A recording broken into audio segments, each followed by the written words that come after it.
Record on computer. Okay. So you people can see my screen? Yes. Okay, perfect.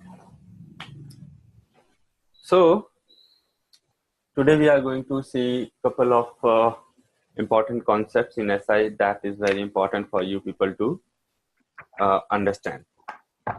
Okay. So today we are going to discuss two very important methods that we use very frequently. Okay. If you're not speaking, can you please mute your speaker, because sometimes we get some background noise. Okay, but unmute yourself whenever you have any question. Okay. So in today's session, first we will discuss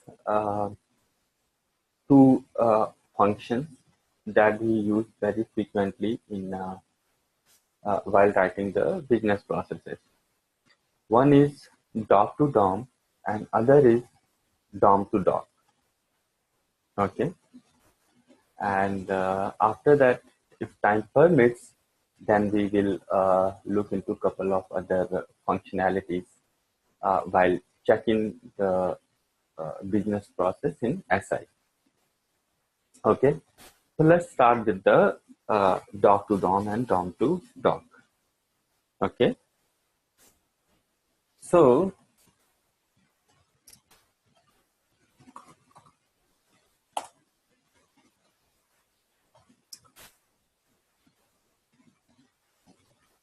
okay, so recording is on. We are good.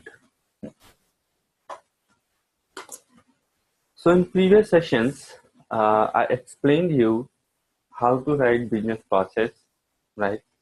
And I also explained you. Okay, can somebody tell me what is BPID? Anyone? BPID is a unique number created whenever a business process is executed. Okay. The Not instance ID that is created. say again. The instance ID that is created.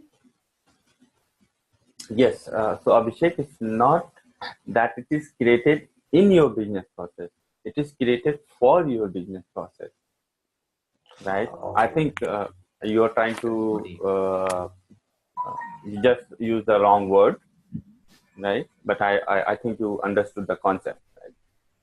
So in the system, right, to identify the execution of a business process, right, your system, your Sterling integrator generates a unique ID for a specific execution of your business process, right? And this number is called the BPID, or the business process ID, or the instance ID, right? You have one business process and if you run it 10 times, right, then your system will generate 10 unique numbers to identify each execution. Okay, so if your number starts with the 1, then the first execution will get the BPID as 1, 2, 3, 4, 5, like that. Okay, then I also explained you process data, right? So so far we have learned if we have a BP, right? Say suppose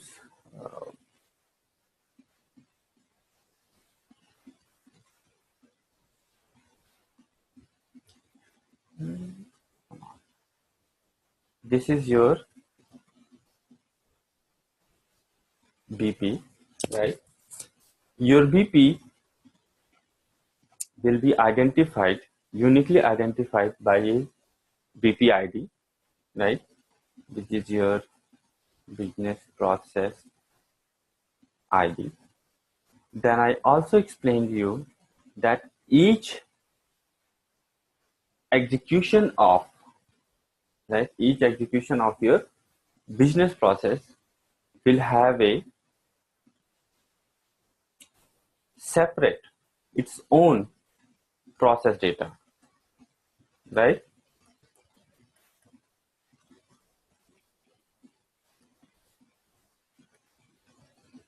So this is the process data, right? So each execution of your business process, right, will get its own process data, right? Now, today we are going to discuss about the files or the data that your business process will process, right? Now, consider a scenario where you need to pull a file from a FTP server of your client, right? Or you may consider it like you have SFTP server in Sterling integrator, right? And your client logs into your SFTP server and drops a file, right? Once the file is available in the mailbox, it is your responsibility to process that file, right, as per the requirement, right? So now, first step will be obviously that you need to pull the file, right, from the mailbox in the business process, right? So there will be some separate steps that we will see in our future sessions, right? That how you need to interact with the mailbox, right? Or how you need to deal with the FTP or SFTP servers, right? But the point is, as I have explained in my first session, that SI will always deal with some type of file or some type of data, right? So it is very obvious that you will have a document in the process data, right? So you pull the file from the FTP server. That is the step number one, right? After the pulling, after getting that file, say suppose you need to translate that XML file into the EDI file, right? So you pull the file from the FTP server. That is a one thing. Now file is available in your Sterling integrator. Now you have to know how to access or how to use that file in the business process, right? So how you will access that file, how that file will be available in the how that file will be available to your business process, that we are going to learn today. Okay, and so to explain this, let me tell you that when you pull a file either from the FTP server, SFTP server, AS2, or from the mailbox, right? Does not matter from where you pull the file. Okay, so to pull the file, you may have to do some A, B, C, or D step. That is a different issue. Okay, so once you pull the file, that file will be available in your process data. Okay, so say suppose this is your process data. So far we have seen that some XML elements, right, some XML tags available in the process data, and we have played with that XML data. So we have added some value to process data, or we assigned the value of one tag or element that is in the process data into another element, right, or in another tag in the process data. But now we are going to see how to handle a file which is available in the process data, right? So like your X tag was available in previous session, right? Or your counter tag was available in the process data, right? If you remember, right? Now we are going to see that how a entire file is available in the process data, right? So the first thing that you need to remember, in your business process, you will have some steps, right? What will be these steps? We will deal with that later, okay? once this initial step in your business process pulls the file from the FTP or SFTP or mailbox, right?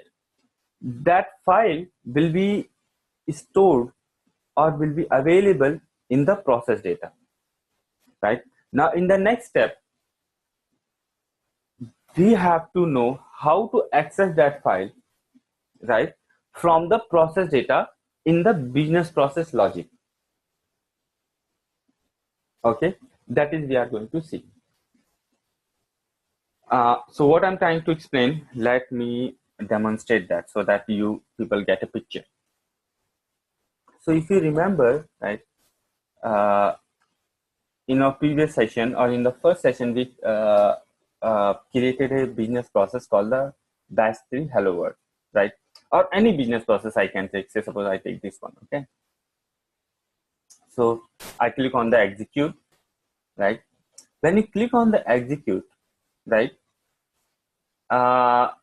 we always get this screen, right? In this screen, if you see, we have a browse option, okay?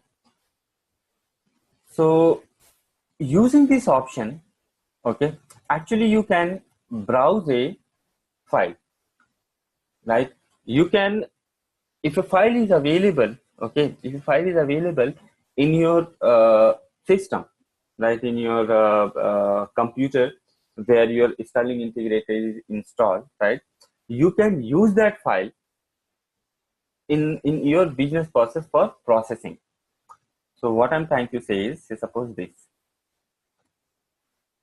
is say suppose test.xml, okay, open this notepad. Okay. I can write something like this is for testing, okay, for on document, okay. So suppose this is the file in your file system or on your server, okay, which you want to process through your business process, okay. So you will just select that file that you want to process, okay, and this file can available on your desktop also, right? I mean, it does not have to present where the Sterling integrator is SI is installed, right? So system from where you are accessing the dashboard, right? That file should be available in that system. So once that is available, okay, once that is available, you can select that file and click on the go, okay.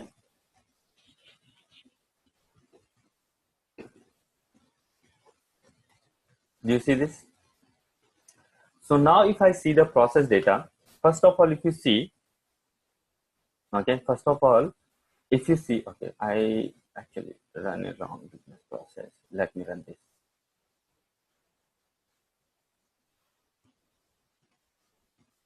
Okay, you select the document, and if you run your business process, right, you will see a document is available on each step, right? See, this document is available on each step in your business process, right? So if I click on here, see, I can see the document. If you click on this, I can see the document, right, guys? Right? Now, if you open the process data, right, you can see a tag called the primary document, right? It has a attribute, and with that attribute, you can see a document. If you click on this, you can see the document. So the point is, now this document, right, that was uploaded or that was provided to the business process is available, right, in the process data. So because this document is here, you can use this file or this data in next step in your business process. For example, this, right? So this is our hello world application, right, where we assign where we had 3 assigned statements. Okay, so now this document is available on each step, second step, similarly in the third step also, right? So that file is available in your process data, right? Now in this example, right, that I just now explained you, right, in this I manually, right, pull the file from the file system. But in the real world scenario, right, this will not be the case. This file will be provided to your business process, either will be provided or you have to write some step to pull this file from somewhere using some mechanism, right, using some services, right? So that is what I was explaining, right? So at the beginning of your business process, maybe you will write some FTP service or SFTP service, right? To pull this file or data, right, from your FTP or SFTP server, right? So the first step is pull the document or get the document from some server or somewhere, right? Maybe it does not have to be an actual server, right? Maybe you can use your file system adapter, right? So file system adapter basically pull the file from the file system, right? Or from a location that is accessible or available in the server where Sterling SI is installed. So initial steps, you will be pulling this file, right? Once you pull the file, you have to know, right, how to process this document as per your requirement. Got it? In this case, right, this first step, right, we will learn or we will understand in our future sessions. But the point is, I will start today our discussion from this point, right, where a document will be provided to your business process manually from your file system, right? So when I click on the execute, right, and then I browse and select the business process, right, this business process will be available in the process data. Okay, and we call it manually pulling the file, right? It's not automatic process, but in the real world scenario, this document will come from some kind of service. Okay, any doubt here? Any question?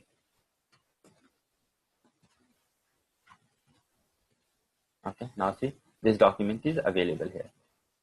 Hello, JP. Mm-hmm. JP, this is Sayed here. Yeah, see it. I'd like to ask you, you are saying that that data will be pulling from some other way. Mm-hmm. It is from the trading partner, you're saying? Yes, that is what I'm saying. Right. So your trading partner has a FTP server or SFTP server or AS2, right? So you will write a business process that will connect to their FTP or SFTP or the Connect Direct server and pull the file. Okay. Right.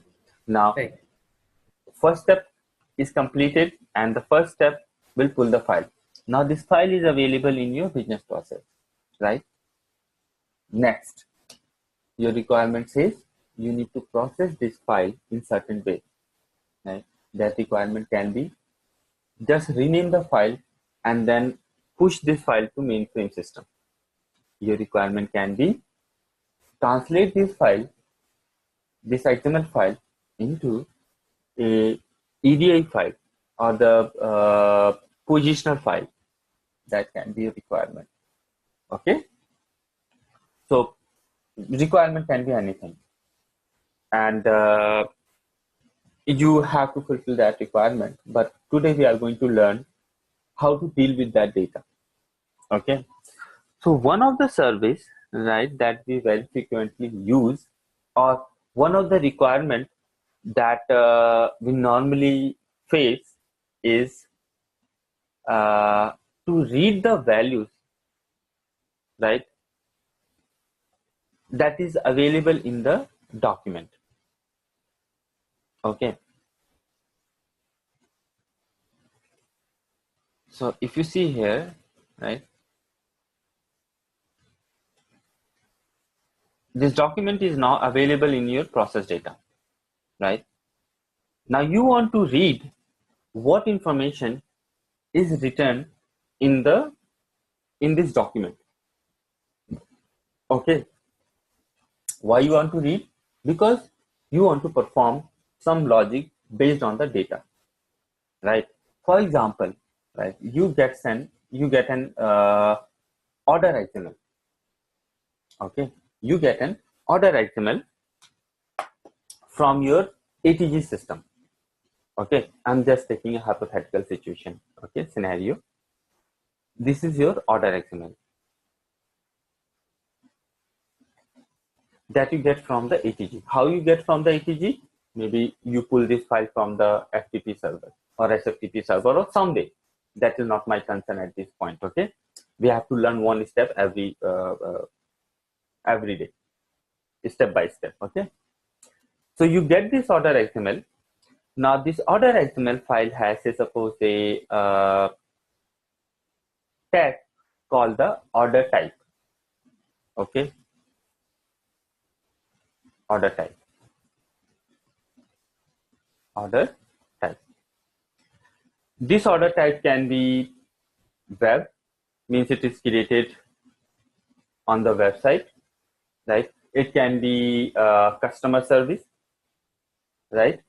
CS, which means it is created by the customer care, or maybe it can be something like, say, suppose the eBay, right? It means this order has come from the eBay. Now your requirement says you need to read this value. You need to read the value of the order type element or tag, and based on the order type, you need to send the file to 3 different locations. Okay, if it's a web user, then you need to send the file to A system. If it's eBay order, then you need to send the file to B system, right? If it's a CSR user, then you need to send the file to A and B both, right? It means you will have scenarios where you have to open the content of your XML file, okay, and then read it. And based on the content available in that file, you have to process, you have to do some processing, right? So now we are going to learn that how we do this. Okay. So everybody understand that what it is, what we are going to learn today. Any question here? JP, Mm-hmm. why this document is available on every step of process data? Could you tell me that? So if you remember, this is the basic functionality of your spelling integrator, right? So if you remember, in our previous session, we created a business process, and we have 3 assigning statements: X1, X2, and X3, right? So when your first assignment statement was executed, it created a X1 tag in the process data, right? And this X1 tag was available to the next step, right? And then next step create the X2 tag, right? So in the X3, X1 and X2 was available in the third step, right? And this is the basic functionality of any programming language, right? So you perform some steps on step number 1 and 2 and 3, right? You need the result or intermediate data produced by the previous steps is on step number 1, 2, and 3 to the 4th step, because you may have to use results produced by the 1st and 2nd step in the 4th step, right? So you Right. created the document on the step number 1, right? You may have to use that document on step number 2, or maybe on step number 10, or maybe on step number 5, or maybe on step number 20, right? So that is the reason that document is available to all the steps, all the future steps, all the next steps. Got it? Yes, got it. But that doesn't mean every step is going to use that document, right? Right. But how I will know, say suppose I am writing the Sterling integrator, I am developing the Sterling integrator, right? How I will know that on which step Abhishek will have requirement of that document, right? I cannot assume all the requirement or all the scenarios that will be available in this world, right? So as a developer or as a designer of that system, what I will do, I will say that, okay, you get the document, and then this document will be available to rest of your business process so that you use it wherever it is required, right? Yeah, got it. Okay. Okay. Okay. Before I go to the practicals, okay, I want to tell you one more thing. In your process data, right, you can have n number of documents. Okay, you can have n number of documents, right? Document 1, document 2, document 3, document 4, right? Like when we created the elements, right? When we created the tag in the process data, each tag was identified with a name, right? So suppose the counter element, right, a counter tag, or the X element, or the X tag, right? Similarly, right, each document is identified by a name, like document 1, document 2, document 3, document 4. Okay. So your business process can have n number of documents. There is no limit that you can have only 5 or 6 or 7 documents. You can have n number of documents. Okay. But, right, there is a document that we call the primary document, right? If you see in our execution, right, the name of the document is primary document. First of all, it is just a name, right? But because we manually selected this document while executing the business process, right, SI by default, okay, name that document as a primary document. Okay, I can I can do something and name this document, right, as a document 1 or document 2 also, right? But when SI creates or pull a document in the process data, it name it as a primary document. Okay, primary document, P capital, D capital. Got it? JB, this is Abhishek. Mhm. So that means there will be only one primary document, and there can be more than one intermediate documents, matlab, Yes, or the processed that is one. exactly. Yes, you are right. Okay. Okay. Thank you. Any other question?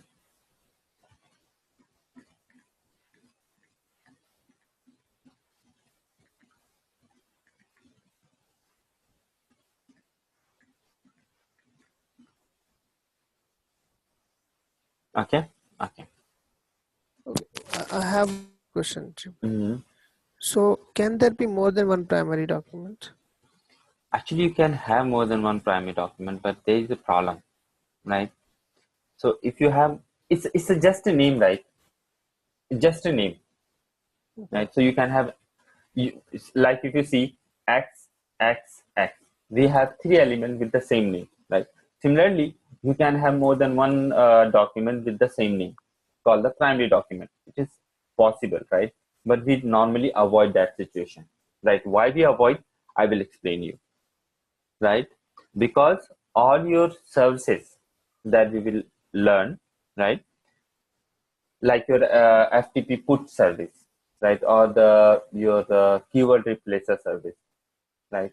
Or any other service, right? That is available in Sterling Integrator. And if that service uses a document, right? Then that service by default consider the primary document, or that service by default work on the primary document, right? That is the thing. Okay. So, Mhm. so you're saying it is possible to pull more than one file from the server, right? You can pull 100 files from your from some server or the file system. But then there will be more than one primary document, right? No. So how we, Say suppose your file system adapter, right? So your file system adapter can pull 100 files from a particular directory, right? If you remember in the last session, we pulled one file, right? Right.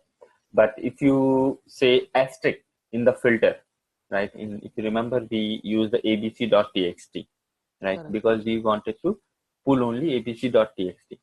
But instead of abc.txt, if you say asterisk, right, then what will happen? Do you know? It will pull all the files that is available in that particular directory. It is possible, very much possible, and okay, right? But that file system adapter, right, will name one of the document as the primary document, and all remaining document will be named as doc1, doc2, doc3, and doc4, right? Okay, and I will explain you how that works. Okay. JP, this is Sudhir. So that means under one primary document, you can have n number of documents, and No, through that primary document. I never said that. You can have only one primary document. In your process data, you can have n number of documents, right? And one of that document will be primary document. Okay. Okay, but from that primary document, we can access all the n number of documents, right? Yes, you can access all your documents in your business process, right? Let me show you primary document. Okay, this is my business process. Okay, if you see incomplete, it must have something, right? Let me write one assign statement here.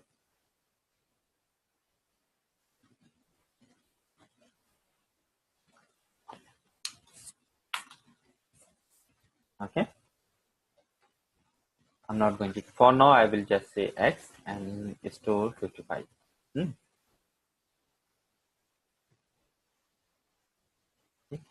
Save, right? View source.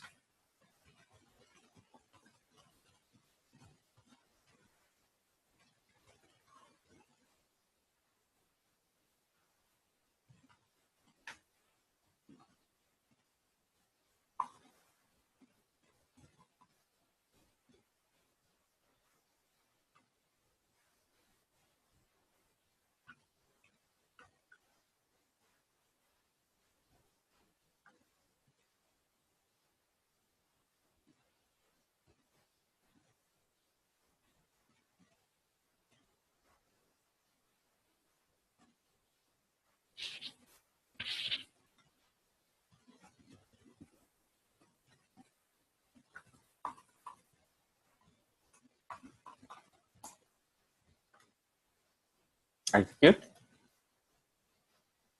So suppose this is. So in the first step, you have only one tag. Inside the process data, you have only one tag called the primary document, right? And a document is attached with that tag. Okay. Now it's a simple, right?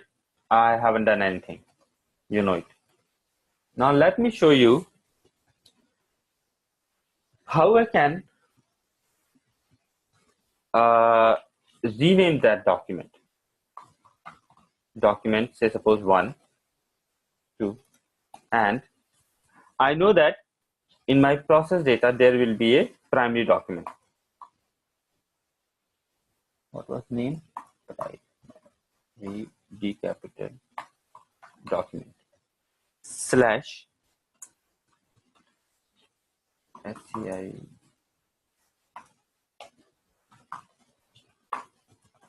Okay. Now do not get confused with this. Okay. Do not get confused because this is the first time I'm using this kind of expression. Okay, friends.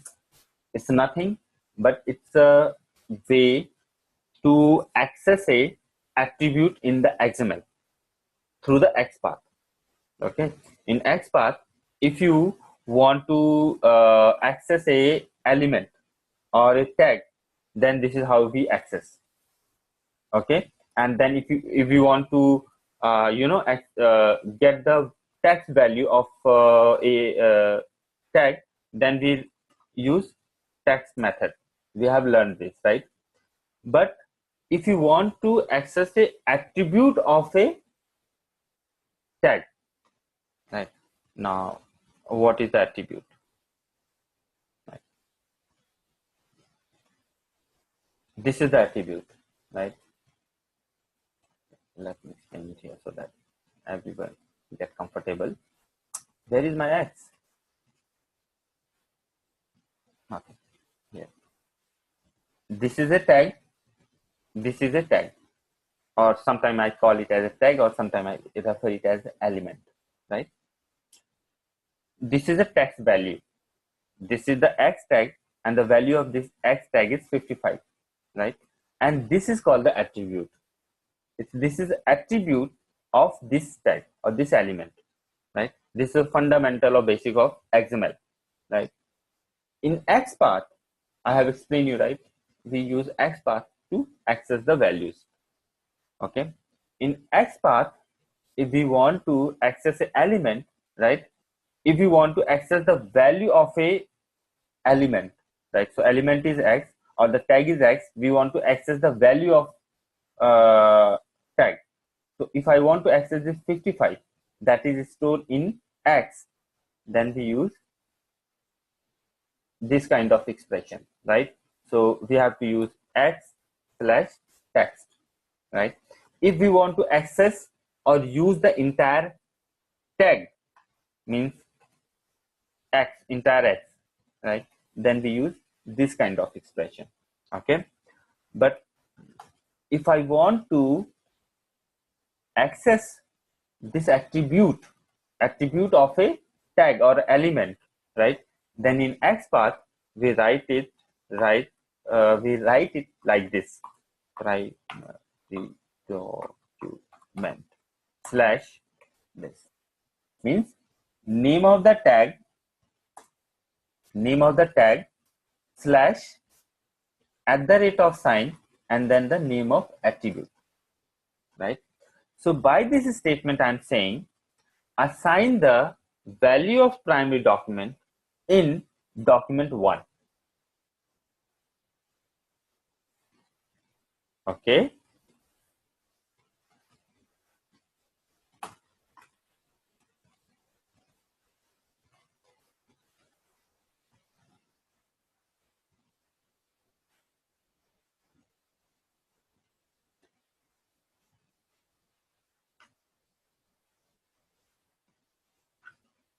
X2. That is also possible, right? Let me run this BP, then you will have a good picture in your mind that what I'm trying to explain.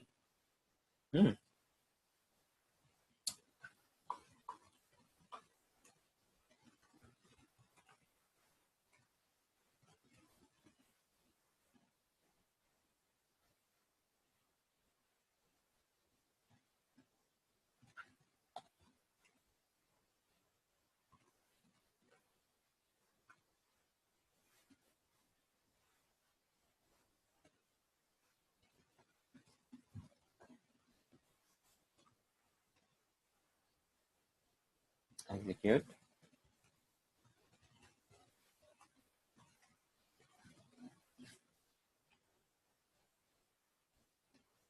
This is the first step. So when the first step was executed, it has only one attribute, one tag called the primary document, right, inside the process data. So inside the process data, we had only one tag called the primary document or one document, right? In the next step, okay, what I'm doing, document one, copy the primary document.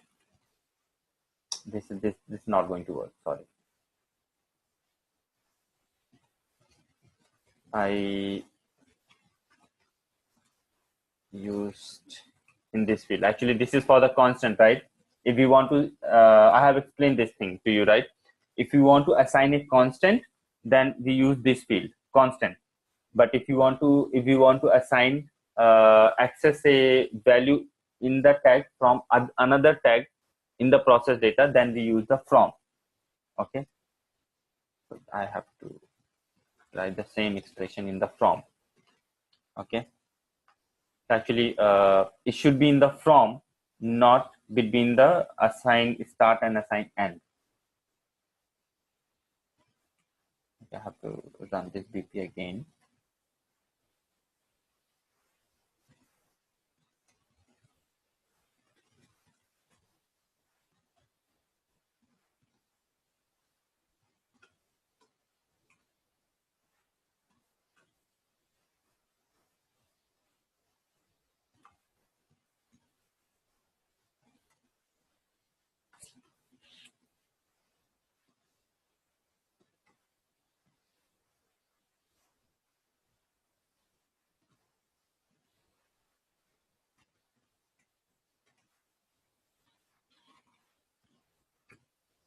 Okay,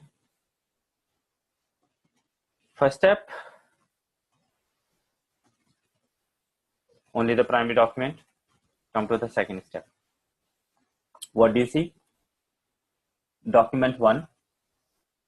Okay, what I did, now I have two documents, right? But these two documents are identical or the same document, but now at least I have two documents in the process data, right?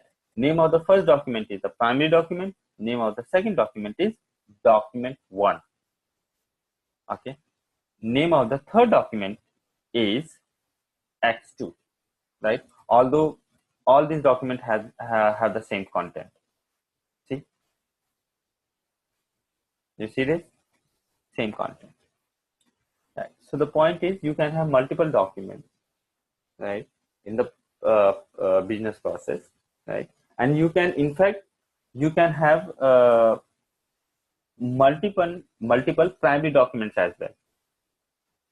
Okay, but because primary document is nothing but a name of a tag, right? So you can have multiple tags or multiple elements with the same name in the process data, right? But then you have to make extra arrangements, right, to access those primary documents, right? So this is what it is. Okay. Any question here? TP, how will the process know which primary document to process on, or if there are more than one? That is what I said. If it has only one primary document, right, all the services will know that which primary document it needs to process, because there is only one primary document, right? Like in our, if I take a practical example, right, I know that I have only one Abhishek, right? So if I say Abhishek, it is obvious that which Abhishek I'm talking about. But if in your batch we have 3 Abhisheks, right, then obviously there will be confusion, right? If I will say Abhishek, it will be confusion to everyone, right? Because it's not clear that which Abhishek I'm referring, right? So I have to say Abhishek 1 or Abhishek 2 or Abhishek Yadav or Abhishek Chaudhary, correct? So in the same way, all the services that are in Sterling Integrator that works on some document, right, they by default consider or by default work on the primary document, right? But if you have multiple primary documents, you have to explicitly tell to your service that, okay, work on the primary document 1 or work on the primary document 2 or 3, or you have to somewhere tell to your service that which primary document you are considering as a primary document or the main document. Okay, I will explain, I will show you that how that thing works. Right. Okay. Now let's come to our question that we want to study today.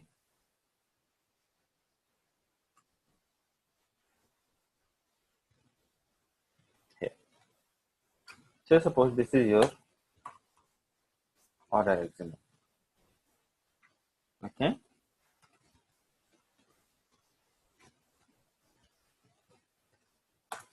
And here's my order XML. My order XML, say suppose looks something like this.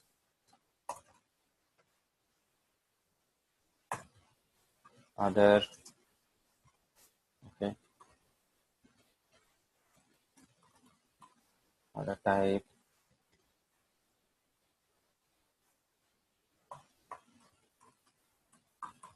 Order type.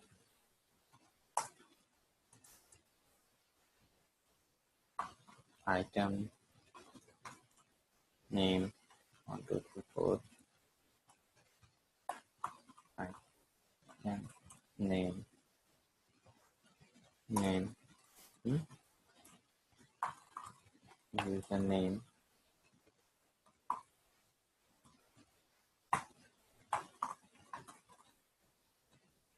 Okay, something like this. Okay, I'm just taking an example. Okay, so it will be huge file if it is actual order XML, but here I'm just taking an example. Okay, so order type, item name, username, like this. So from some source or some way, I get this order XML in my business process. Now next step is, based on the order type, I need to decide that how this or where this order XML should send to. Right now, if that is what I want to do, then I have a task to read this order XML. Right, read this order XML in the process data. Right, open this XML and read what is the value of order type. Right, so we are going to see how we do that, how we can do that. Okay, I will use one more assign statement here. Okay, so I will say suppose dot, and we have a function called the DocToDOM. Okay, now understand this thing. We are talking about the document, that is why doc, right? 2 means 2. Do you know what is DOM? DOM means it's an XML term. Okay, it's an XML term which stands or which we read as document object model, right? So your process data is nothing but a XML, right? So I can call that XML as a DOM or the DOM tree. Okay, so this what this function means: document to DOM or document to process data, because the synonym of the process data is actually DOM, document object model, right? So DocToDOM is a method. Again, I'm writing here. DocToDOM is a method which can be used, right, to read the values from the document into process data, or to get the value from the document into process data or to DOM. That is why we call it as DocToDOM. Okay, so this is how we write the method in the business process. Okay, so and you have to use this function in the from. Now inside the DocToDOM you can write I think 4 or 5 parameters, 4 or 5 different parameters. Okay, but the mandatory parameter is, okay, name of the document. Okay, name of the document that you want to read. Okay, so here I want to read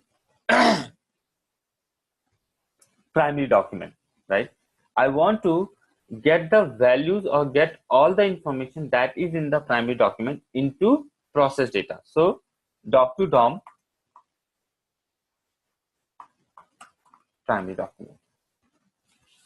Okay, this is how we use. And here I'm using asterisk. Oh, sorry, dot. Dot means dot. Always consider dot means current. Okay, asterisk means everything and dot means current. So if I say here current, it means I want to get all the information that is available in the process data, that is available in the document in the current location, and my current location is process data, right? So I want to get everything that is available in the DocToDOM in current location. That is why I'm using here dot. Okay, let me run this. Okay, so your code will look like something like this.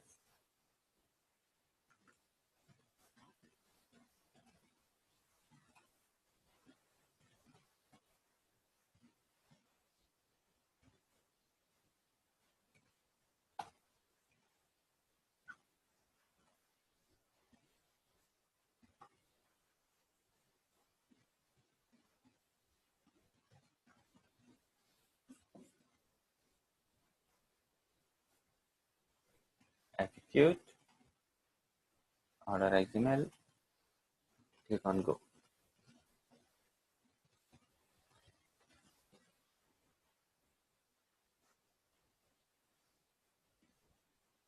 Order, order, order type, item, name, and username. You can see these values right in the process data. Why these values are in the process data? Because you use the DocToDOM function. So using the DocToDOM function, all your information from your document has transferred to process data, right? Like if you see here, up to this statement there was nothing, right? You don't see anything in the process data that is in the document, right? All the information in the document, right? Then in the next step, I said what I have said, DocToDOM transfer everything that is in the document in the current in the process data. Okay, so everything is available here. Okay, so this is the function of DocToDOM. Transfer the content of the document into the DOM tree or the process data. Okay, now you have document type available in the process data, right? Now because you have information in the process data, maybe in the next step you can use this element or this tag in one of the decision making statement or in the choice statement to make the decision or to know what kind of order it is, whether it's a web order, CSR order, or it's a eBay order, right? And how you will do that, I think all of you know, because in the previous session, in the study session or day before, and in our last session, we learned how to do the decision making using the choice statement or choice activity, right? So this is the DocToDOM, friends. Any question here? JP, it's Abhishek. Mhm. So do we have to take this data document in the process data to use it all the time? So I mean, do we have to take the whole document all the time? Because there can be a document worth 1,000 No. lines, right? So if you want to say, suppose, get the specific element, right? Then you can do that too by writing here XPath expression. Okay. Okay. So you write slash and then the XPath expression or the tag that you want in the process data, a specific tag that you want in the process data. Okay. Okay. So for example, right, because you have asked, so let me explain that too. Say suppose we want only this value, right? Document type. Okay, sorry, order type, right? So we will say slash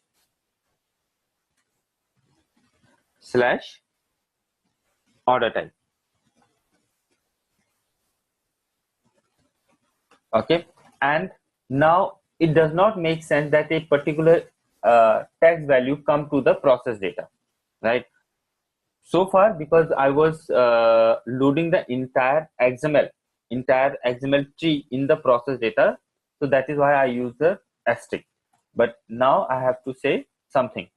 XML order type. Okay. Now let's see. JP text of is there. Say again. Type text of. Oh, right. At the end, right, you are saying? Order type text of. We need to access the value, right? Right. Otherwise, this entire tag will come. Yeah. Yeah.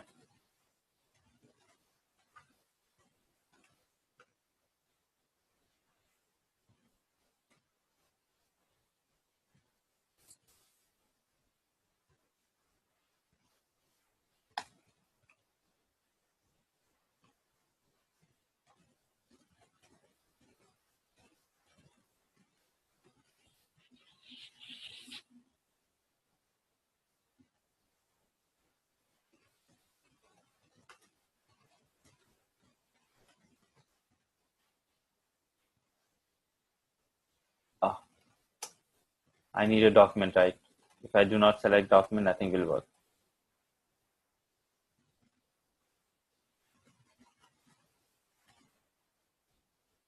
See? So this time I transfer or I read only value of order type, right?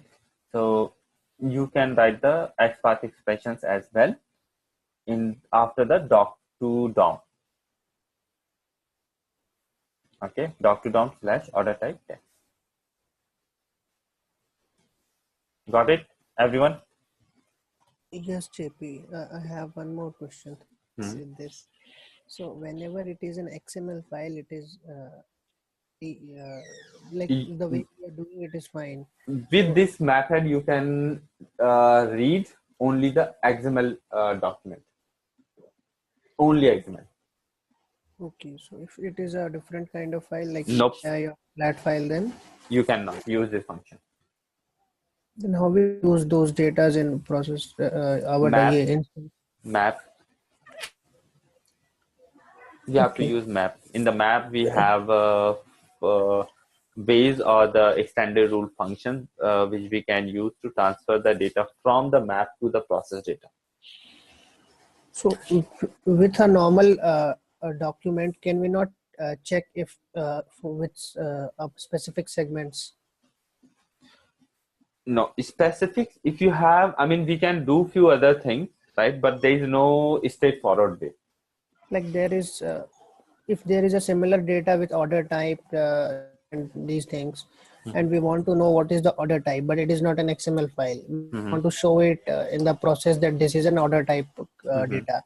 Mhm. So do we have to go to map for that? We Can have not, to, for that, we have to go to the map. can't just take out the data like this? No, you can, with this function, doc to DOM, you can deal with only and only XML. So when we were not using DocToDOM, then also we were using this XPath thing, right? So there also, again, we need the XML format again, right? When? No, there that time we had X variable and this, right? Then we Right, will be able to use it. right. The variable, in the previous example, we access a variable that is available in the process data, right? In this Yeah. case, right, we have different scenario. You have the data, but data is available in the document. So you need to read something from the document, right? Right? Not to Yes. read that particular value from XML document, we use the DocToDOM because DocToDOM opens the document for you. Okay. Okay. Now, if you see in the DocToDOM, I use the primary document because I know that I have a document called the primary document. I have another document called the Act2, and then I have another document called the document 1. These are the 3 documents available in the process data when this statement will be executed, right? But I choose to read only primary document. But here, I could definitely say document 1, right? So in this case, I'm asking the DocToDOM function to read the document 1 instead of primary document or any other document. Okay. Any other question from anyone else? Hi, JP, Mani here. Mani. I have two questions here. I mean, two doubts here. Mm-hmm. So, if we are using XML, then you are saying that we don't have to use the map at all? It depends, right? If you have right, Mm, if you have really big file, okay. right? Say suppose you have 1 MB file or 10 MB file, right? You do Mhm. not want 10 MB of data in your process data. Sorry, Exactly. in your process data, right? Correct. So, and you want to do a lot of manipulation or data translation or something like that, right? Then Mhm. in case of XML, maybe you can consider to use the map or Mhm. the XPath. XSLT, Okay. right? Okay. But we have XML to I mean, like the translation from XML to IDOC and from XML to EDA on these kind of maps also we have, right? Right. No, if you want to do that, you have only one option, and that option is map. Map. Yeah. Yes. Okay. Thanks, JP. Yeah, sure. Anything else? So if we are good, I would like to move to next method, which is DOM to doc. Okay. Before that, I will give you 1 minute to think about it and ask any question if you have.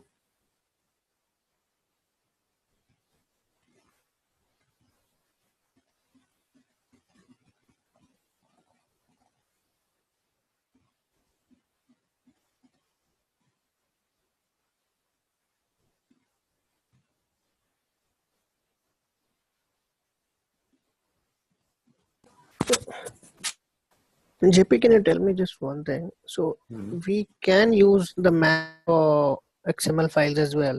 So why will we try process files using this DocToDOM function? For example, in this case, right? Okay. You have 1 MB of XML file, order XML file, right? Large order XML file, right? You don't want to do anything with that XML file, right? You just need to send that file to SAP system or the mainframe system, right? Okay. That's fine, right? But before you send the file, you want to read only one element, one tag. For that, do you really want to write a map? No, right? No, not if translation is not dated. Right. So what you will do if you are smart? You will use this function, right? Correct. We can just check the value and transfer. Yes. Yeah, that answers my question. Thank you. Yeah, sure. Okay. So because there is no question, okay, I will proceed to my next service, which is DocToDOM. Okay. So what DocToDOM does is it JP, Mhm. just let me know whether my understanding is correct or not. See, we have primary document, which will provide us file into a process data, and we have DocToDOM function, which will facilitate us to get data from that primary document or from that file, right? Yes, you're right. Okay. Yeah. Uh, I just wanted to clear whether my understanding is clear or not. No, you're right. Yeah. Thank you, JP.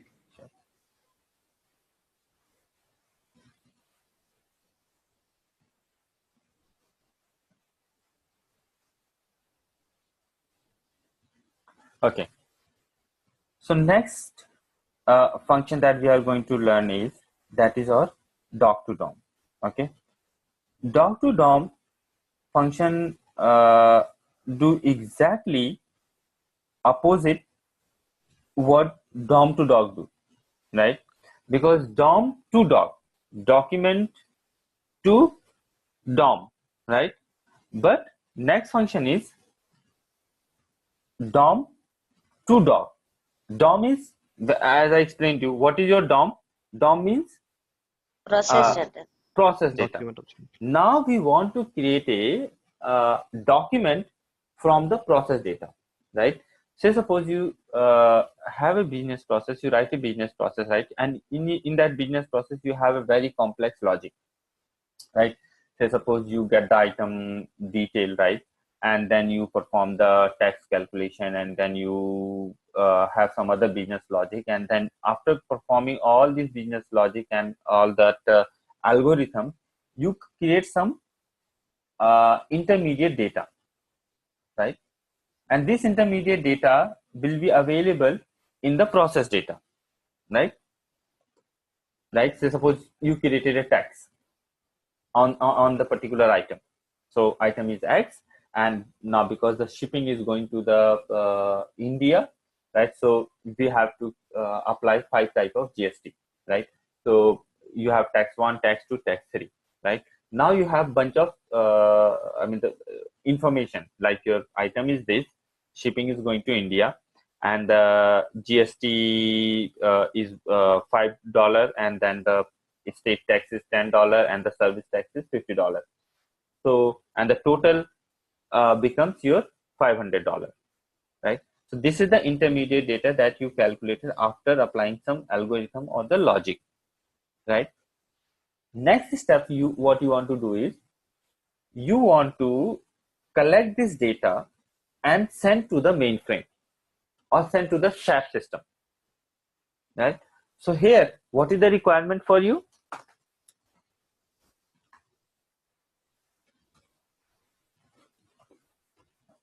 Right, in your business process, right, you have some logic or steps, and these steps has generated some data, say suppose A, B, C, and D, right? This data, where this data will be available? Obviously it will be available in the DOM, right, or in the process data.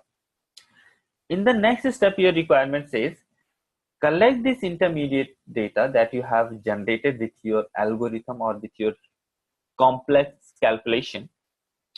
Use this data or collect this data and send to the SAP system. Okay.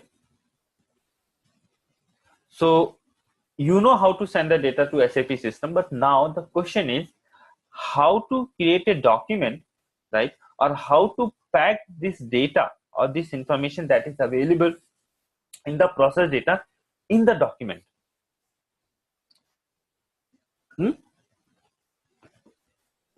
Got it?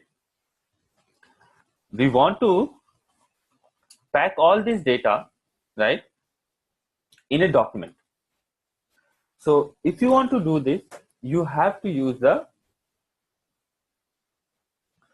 DocToDOM function. Okay. So we are going to do it that now here.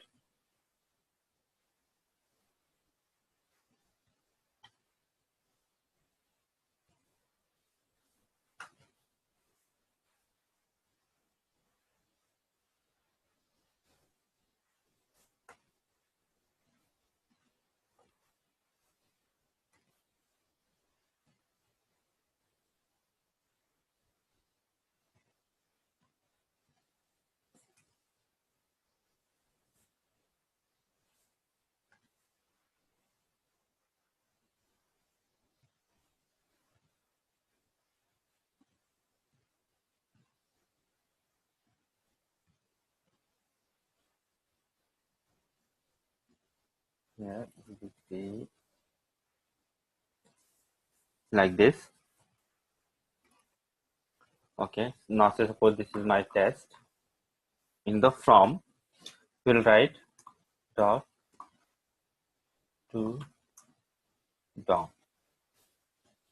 Okay, here the first parameter will be name of the document. Okay, name of the document that you want to create from your from this expression.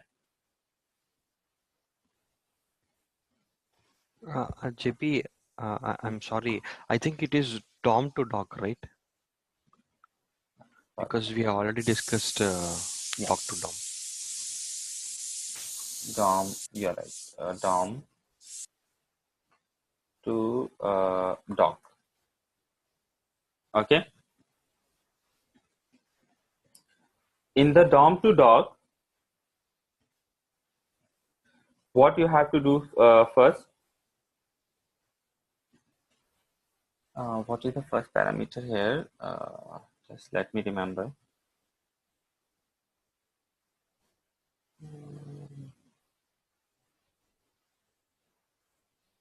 DOM to doc. The doc to DOM first parameter is the name of the this thing. Primary document that you want to read. But in case of the DOM to doc, you have to write the expression that you want to read. Okay.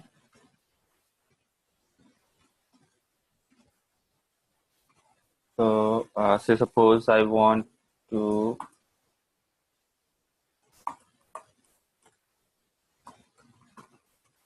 process data slash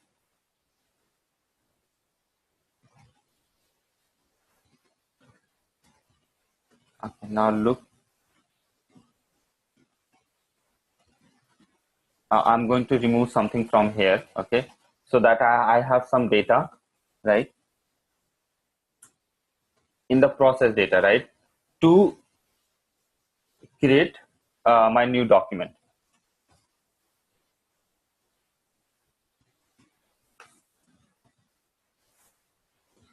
Okay, let me show you the previous run, right.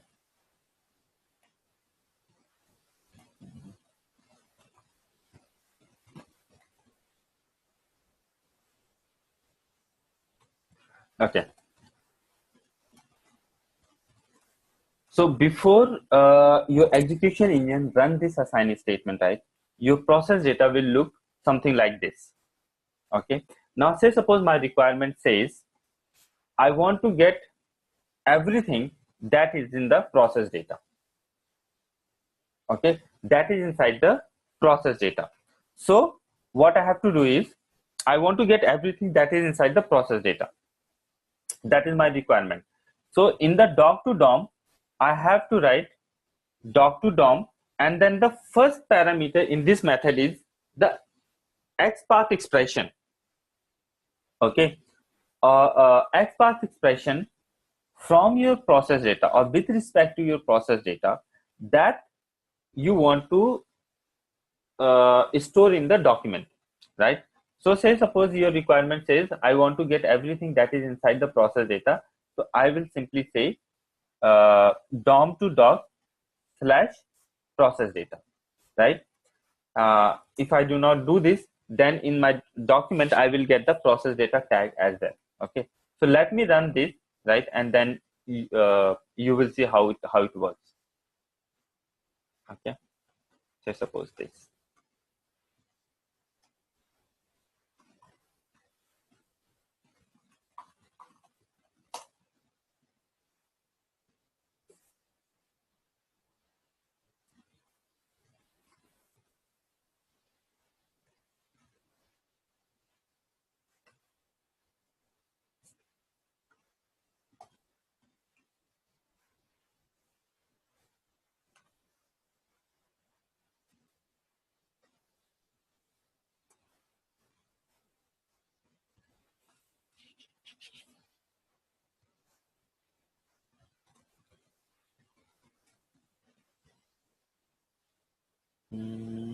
Okay, I have to select a XML file.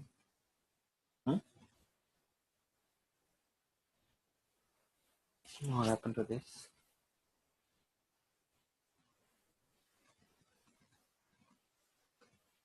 Unable to create the XPath.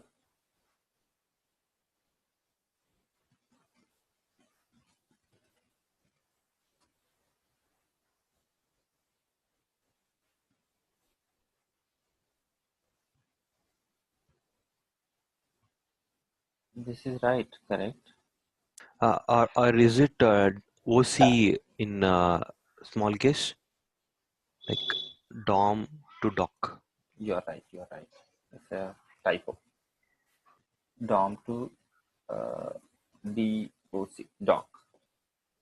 Doc is in a small letter. DOM.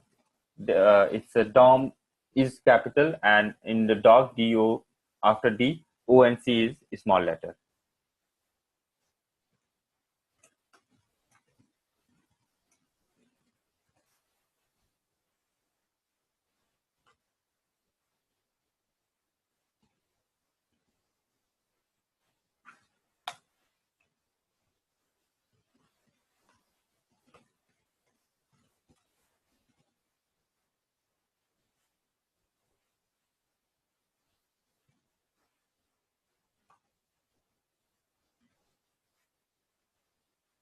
Okay. Select the document.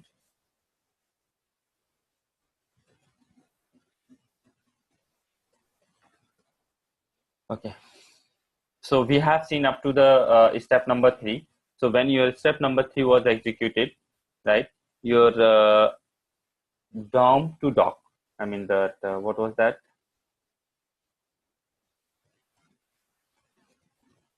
Doc to DOM has placed all elements from your document into the process data. In the next step, right, in the next assignment statement, we use the reverse function, which was your DOM means the process data to document. Okay, so when this step was executed, if you see, you have a new document created for you. Okay, why this is why do you see here test? Because in the assign statement, right, I have a test written here, right? In this assignment 2, I have said as test. Test means what does it mean? It means new document that this process DOM2DOC will create. It should be inside the test test tag.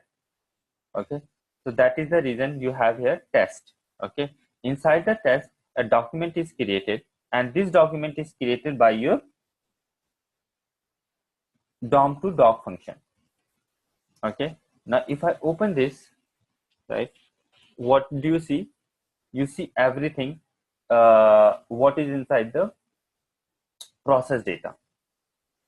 Okay, what is inside the process data, right? if you see, you have a primary tag called the primary document, right?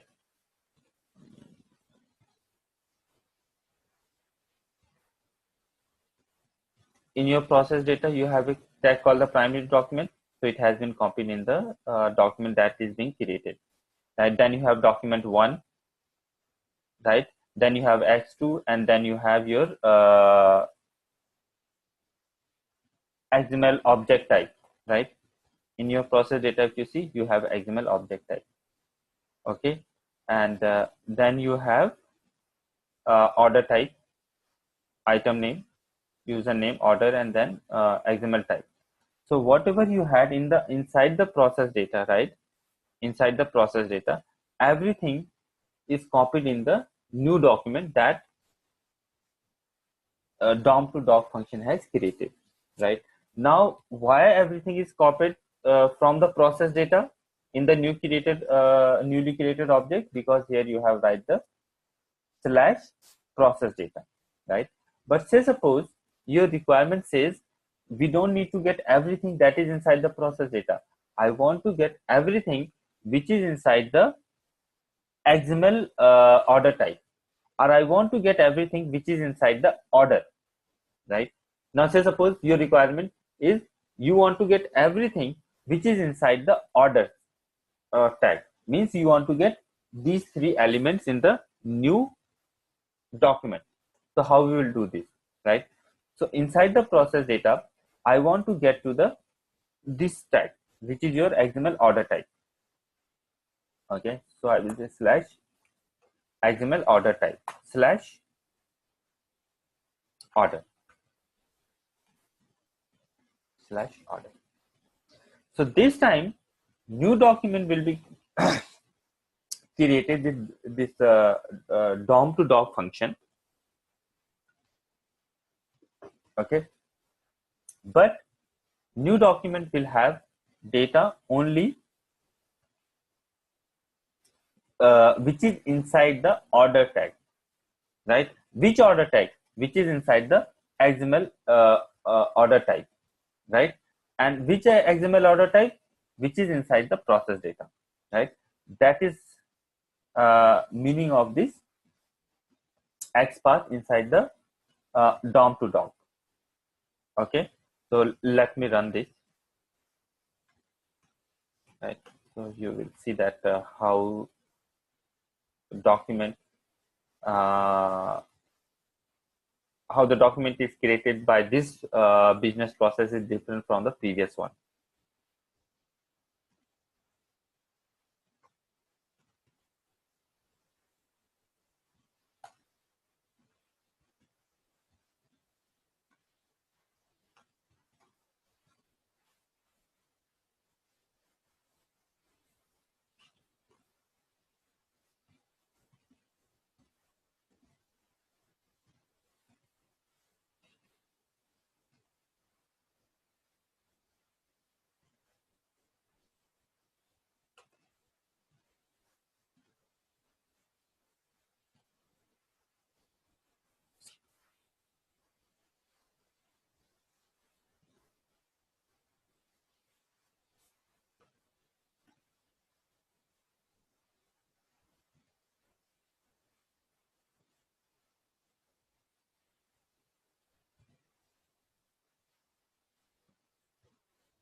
Okay, you look at this document. See, I hope all of you know what is the meaning of this first line, right? This is your XML declaration. So you must have seen this line on every XML document, right? So we can discuss this statement and what is the meaning of these various attributes some other time. But if you see, this time your new document is created only with the order type, element, item, and the user tag, right? So that is the function of your DOM to doc, and in the doc, O and C is small, not the capital. Okay. Any question here? If you have any question, you can ask now. Otherwise, I want to show you another scenario.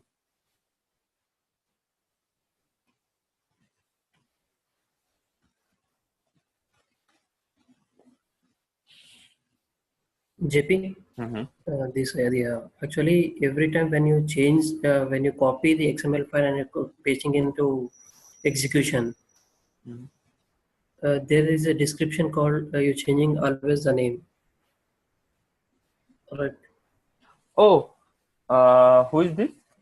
Sayed. Oh, Sayed, you will find that in the first session itself.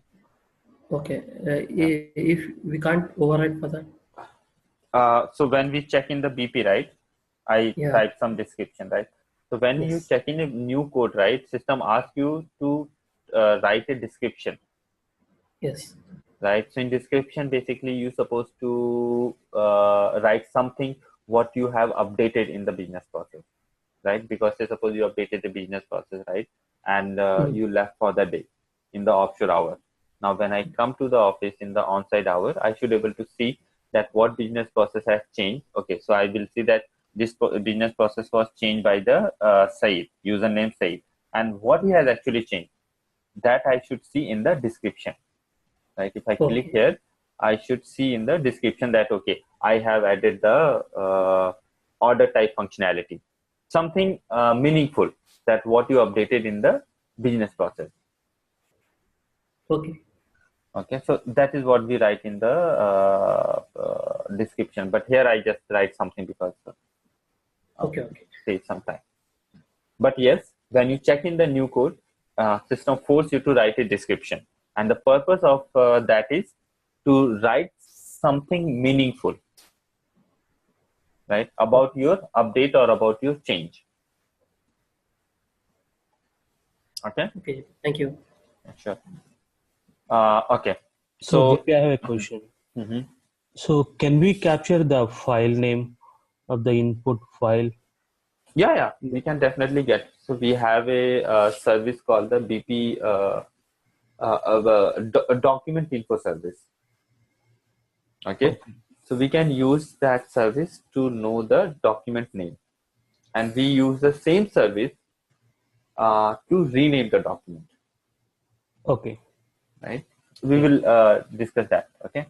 Okay. Now, let's say you are working on a project and you have a requirement, right? And your requirement says that you will get the XML documents like this, I mean in this format, right? But before you send this file, okay, before you send this data to SAP system, you need to change the root tag. Okay, so this is your input file, and you need to translate this into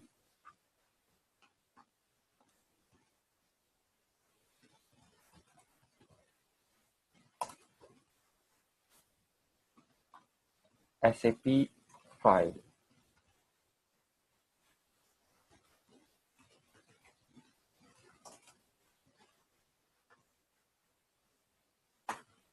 Okay, something like this.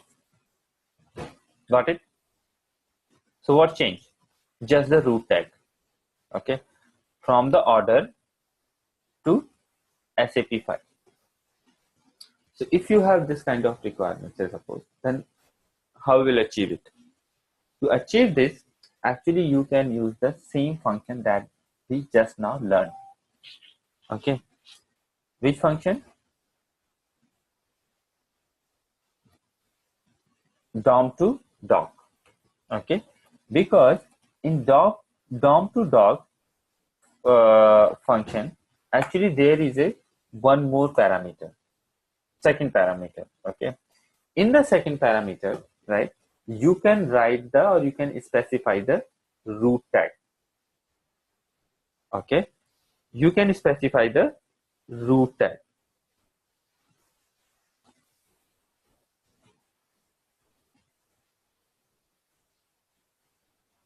Okay, and okay, but that is not your second parameter, but that is your fourth parameter. Okay, and so say suppose your this is the XPath expression, and then the second is the document name. So now say suppose if you see in our previous example, right, if you notice our document name was document, right? But say suppose I want to change this document name to I do not like document. I want to say SAP document, okay, and _1, right? So this is the now this time when this assign statement will execute, right, your system will create the document, right, with that document name. With what document name? SAP document _1. Okay, and then you have one more parameter, but I do not want to discuss about this now.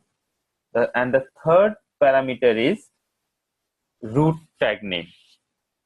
Okay, your XML root tag name, and the root tag I want as SAP file.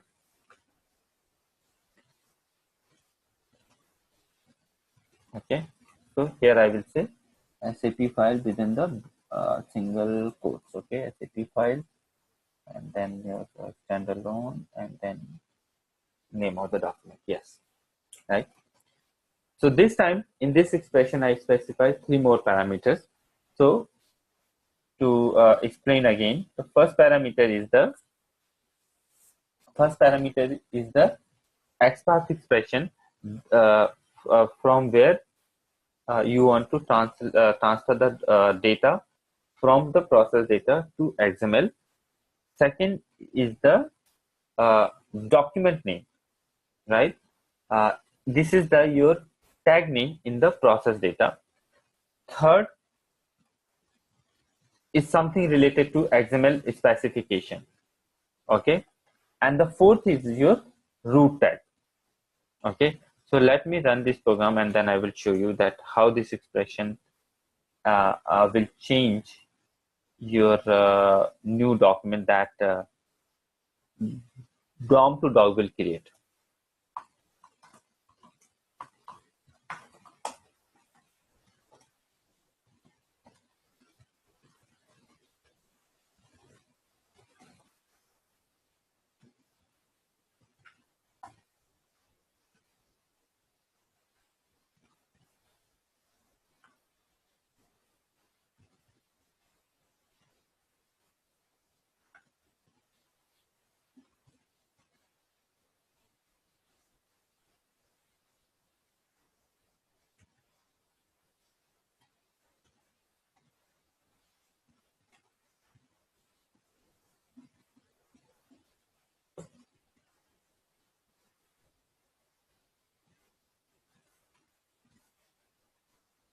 Open this. Okay, so now you can say SAP document _1. Why it is SAP document _1? Because I rename my document that my DocToDOM function is created, and which parameter rename the document? That is your second parameter. It's the second parameter which renames the document. Okay, then you have the third parameter is actually something related to this statement, right? That we will discuss separately. So you can ignore the third parameter for now. And next is the fourth parameter, which is the root tag, right? Which means this SAP. Okay, SAP file, SAP file. You can see here, right? Why this time the root tag is SAP file? Why all this data is inside the SAP file tag? Because I have specified the fourth parameter in the DOM2DOC, right? So the fourth parameter is your root tag. Okay, friends. And this third parameter is something related to this standalone, that make it as yes or no, which has its own significance in the XML technology. We'll discuss some other time. But right now, you just need to look at this point, right? SAP. You have mentioned here SAP. That is why it is SAP here in the newly created document. Okay. So this is how you can use the DOM2DOC and DocToDOM, right? And it's a little bit confusing, but you have to remember this. And I mean, I get always confused with this DOM2DOC and DocToDOM, right? And yeah, so let me know if you have, if you guys have any question. Otherwise, we will move to our next topic today. So JP, can you just show me the instance data? Instance data, I mean, you mean the process data, right? Yeah, here's your process data. Sorry, yeah. So if we do not use that DOM2DOC to replace the file name, so that file will come only in the test name, right? Now, by default, okay, by default, your DocToDOM, okay, by default DocToDOM, create the file with the name document. Okay. Right, but so you inside the test tag there will be a document with the name document. Yes, there will be a tag called the document. But if you want to create the document with a specific or with a particular name, right, then you can write that name or the string in the second parameter in the DOM2DOM.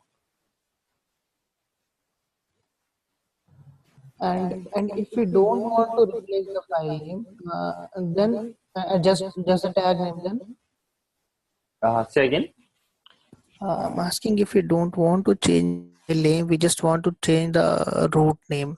In that case, where we place it, because now it is in the fourth place, right? Right. So you have to, I mean, maybe you can skip by like this, by leaving that parameter empty, right? But you cannot change the sequence of the parameters in this method. Okay. So if you want to write the fourth parameter, right, you have to use the 1 and 2 commas, right? Because if you have 4 parameters, then your function will automatically or by default assume that the first parameter is the XPath expression, second parameter is name of the document, and the third parameter is whether the XML that will be created is standalone or not. Standalone should be yes or no, right? And the fourth parameter is the root name. Okay. So this is the format, right? This is the format you have to remember. Okay. So the first parameter is the XPath, second parameter is the document name, third parameter is whether this document that will be created is standalone or not, and the fourth parameter is the root tag name. This is the format. Okay, and if you do not want to create the new document inside the test tag, right? So suppose you want to create the new document directly inside the process data, right? In that case, you can just write here dot. Dot means current. Create the new document in the current location, right? And remember that whenever any service or any activity runs, right, the current location is always the process data. Your context root is always the process data. So that is why if you write asterisk, right, this tag will be created, but this tag will be directly inside the process data, not under the test. Okay. Okay. I have one more question, JP. So in the XPath expression that we use in the format of DOM2DOC, so can we skip the context root like we used to? Yeah, you can. Okay. Right. But remember, if you do not write the process data, okay, then do not use the starting slash as well, right? because if you write the starting slash, it means you are asking the XML parser to read from the top, right? And at the top, there is no tag called the XML order type. Okay, your root tag or at the top, the tag or element that present is the process data, not the XML type. So you have to remove this slash as well, right? So if there is no slash, your XML parser will start reading from the process context, right? And in this case, your root context is process data. I think I have explained this, right, in previous session. Yes. Okay. Got it? Anything else, guys?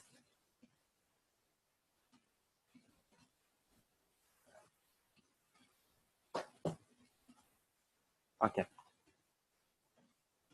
If no one has any question, I will move to the next topic for today.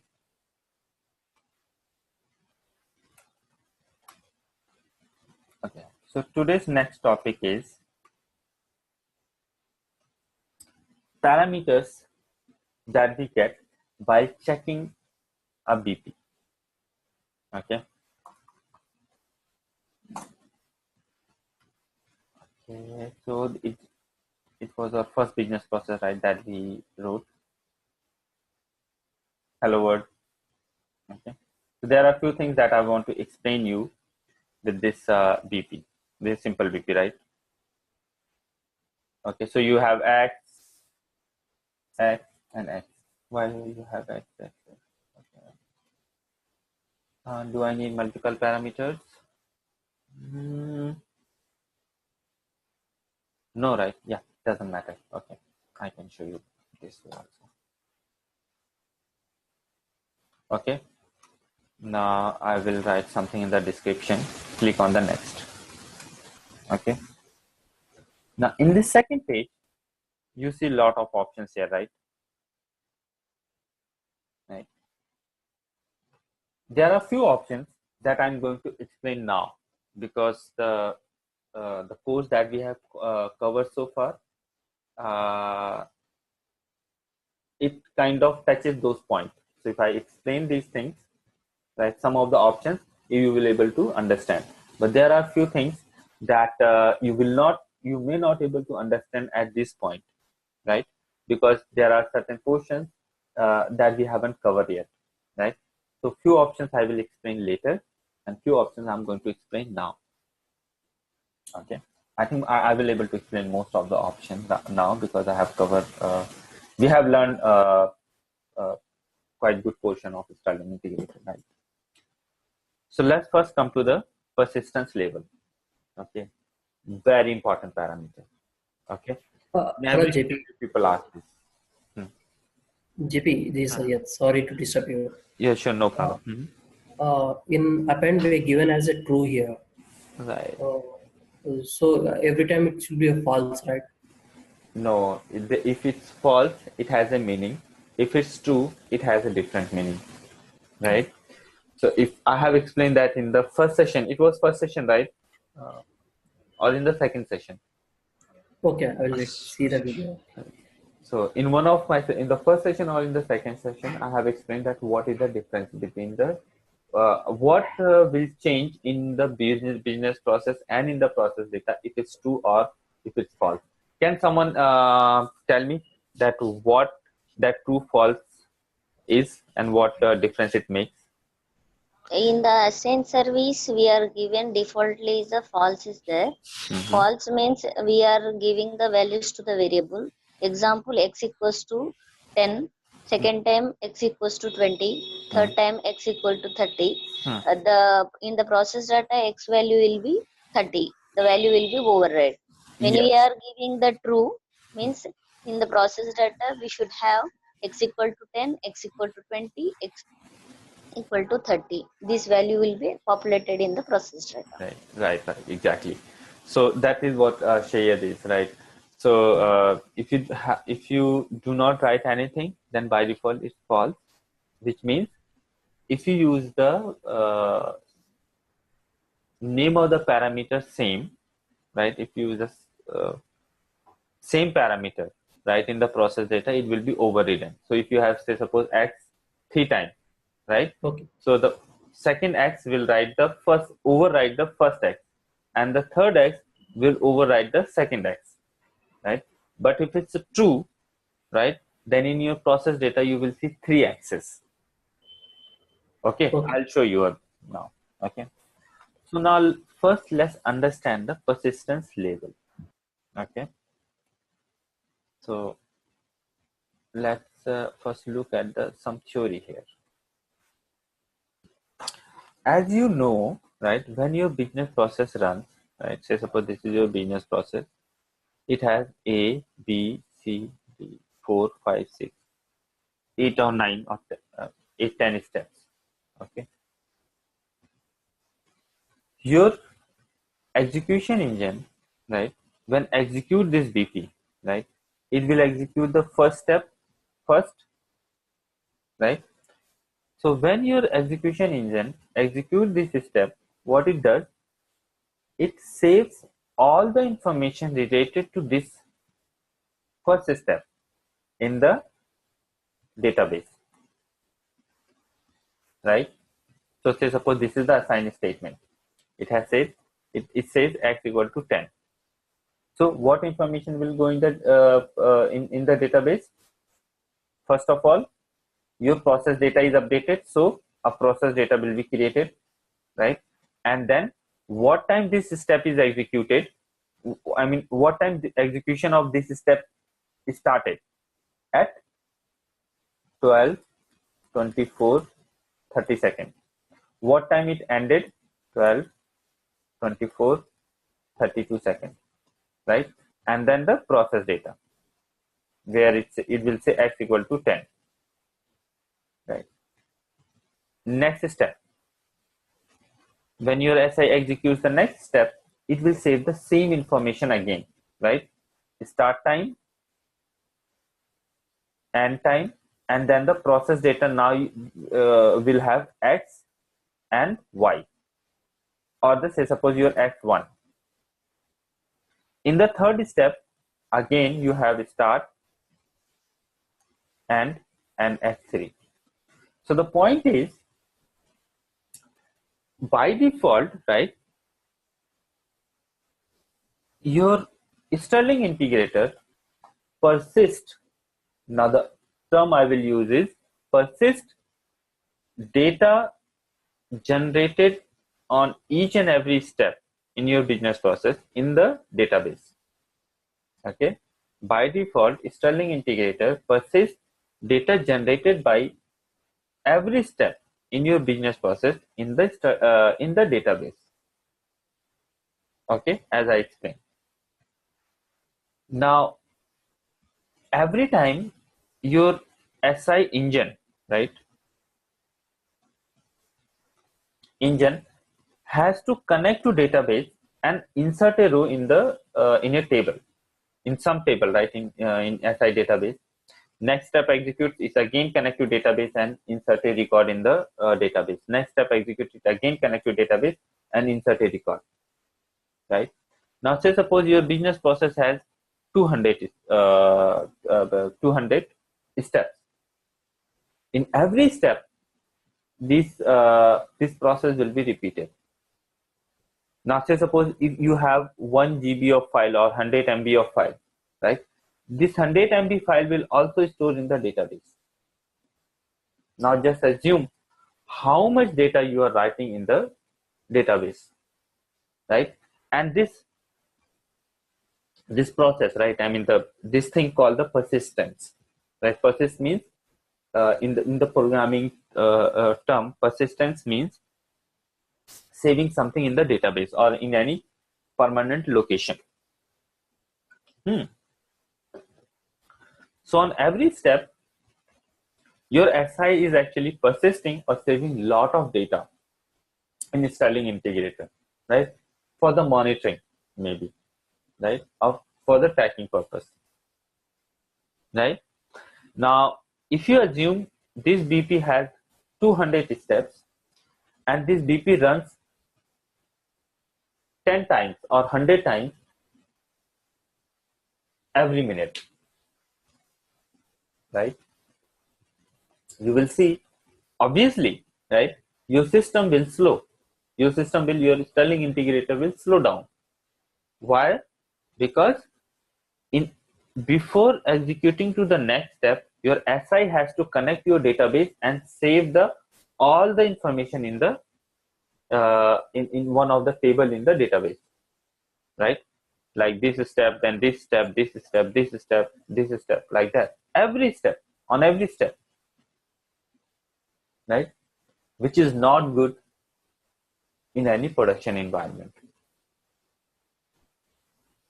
right? Because this process slow down your processing, correct? Just assume, instead of, if say suppose with this setup, your business process executes in 10 seconds, right? With what setup? On every step, your SI has to write the start time, end time, start time, end time, and the process data and the document in the database. So with this setup, it takes 10 seconds to execute. But if you stop this process, which process? The process in which your SI is saving every step's information in the database. If you stop that process, right, this BP may finish its execution maybe in 5 seconds, right? Or maybe in the 7 seconds. So that way, you save the 3 seconds. Beside that, think about the DB size, right? If this BP has 200 steps and it runs 30 times every minute, right? Think about the data, the way your database size will grow. It will be phenomenal.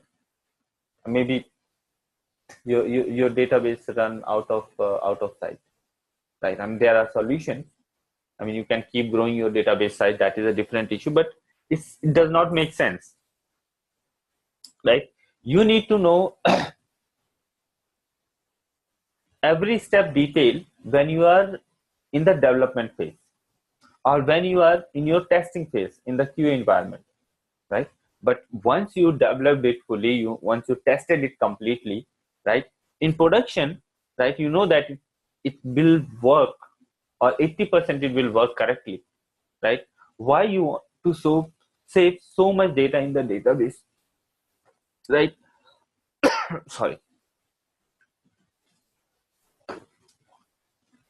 right? So if you consider this scenario, it does not make sense to store so much data in the database, because so it will impact your database size, as well as it's impacting the performance of your Sterling integrator, right? So based on our requirement, we can control that how much data your SI will persist or store in the database for the execution of your business processes, right? And how we do this? We do this with this option, set the persistence level. Okay, by default, persistence level is full. Okay, by default, persistence, if you create a new business process, right? Okay, let's create a new business process because something was selected, so it may confuse you. To make 100% clear, what I'm going to do is I will create a new business process.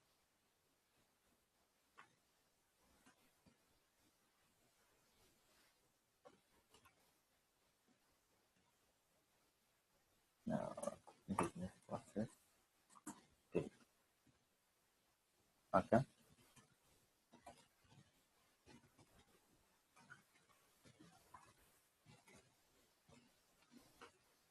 Oops. Okay. Next. come over here, right? It says system default, okay, but the by default system default is full. Okay, now let's understand what. Okay, by default, just for now, just remember that the system default is actually full persistence. Okay, now let me run this BP for you with this configuration. I mean, I'm going to run this BP with full persistence or the system default, and the system default persistence is full by default.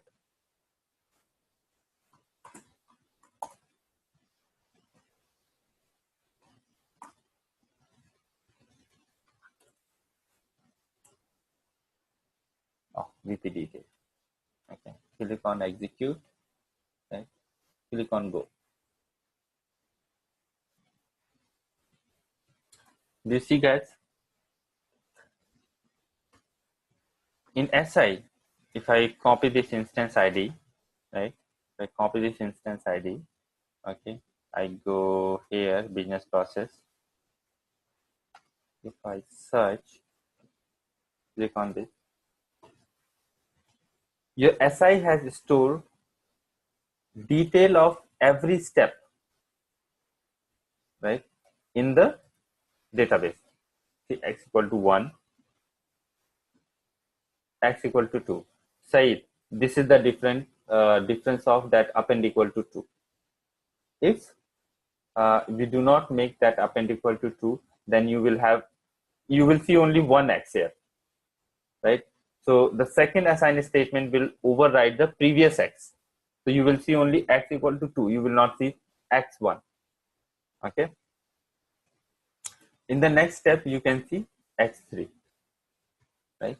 So the point is your SI is saving detail of every step, when it is started, when it is ended, and what is the process data, right? Now let's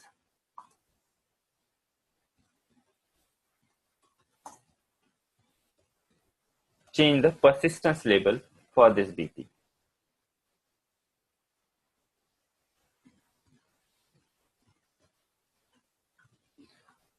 So we ran this BP with the full persistence label.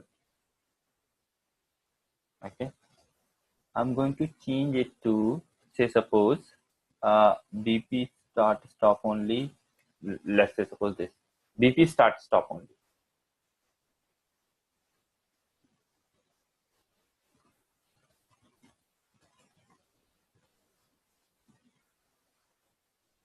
Okay, execute, click on execute, and now click on the go.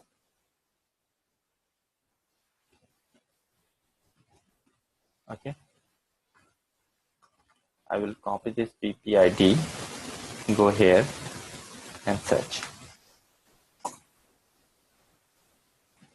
What do you see here? Step 2 and step 3 is gone, because we selected while checking in or while moving that BP code in SI or checking in that BP code in SI, we selected the persistence level as start and stop.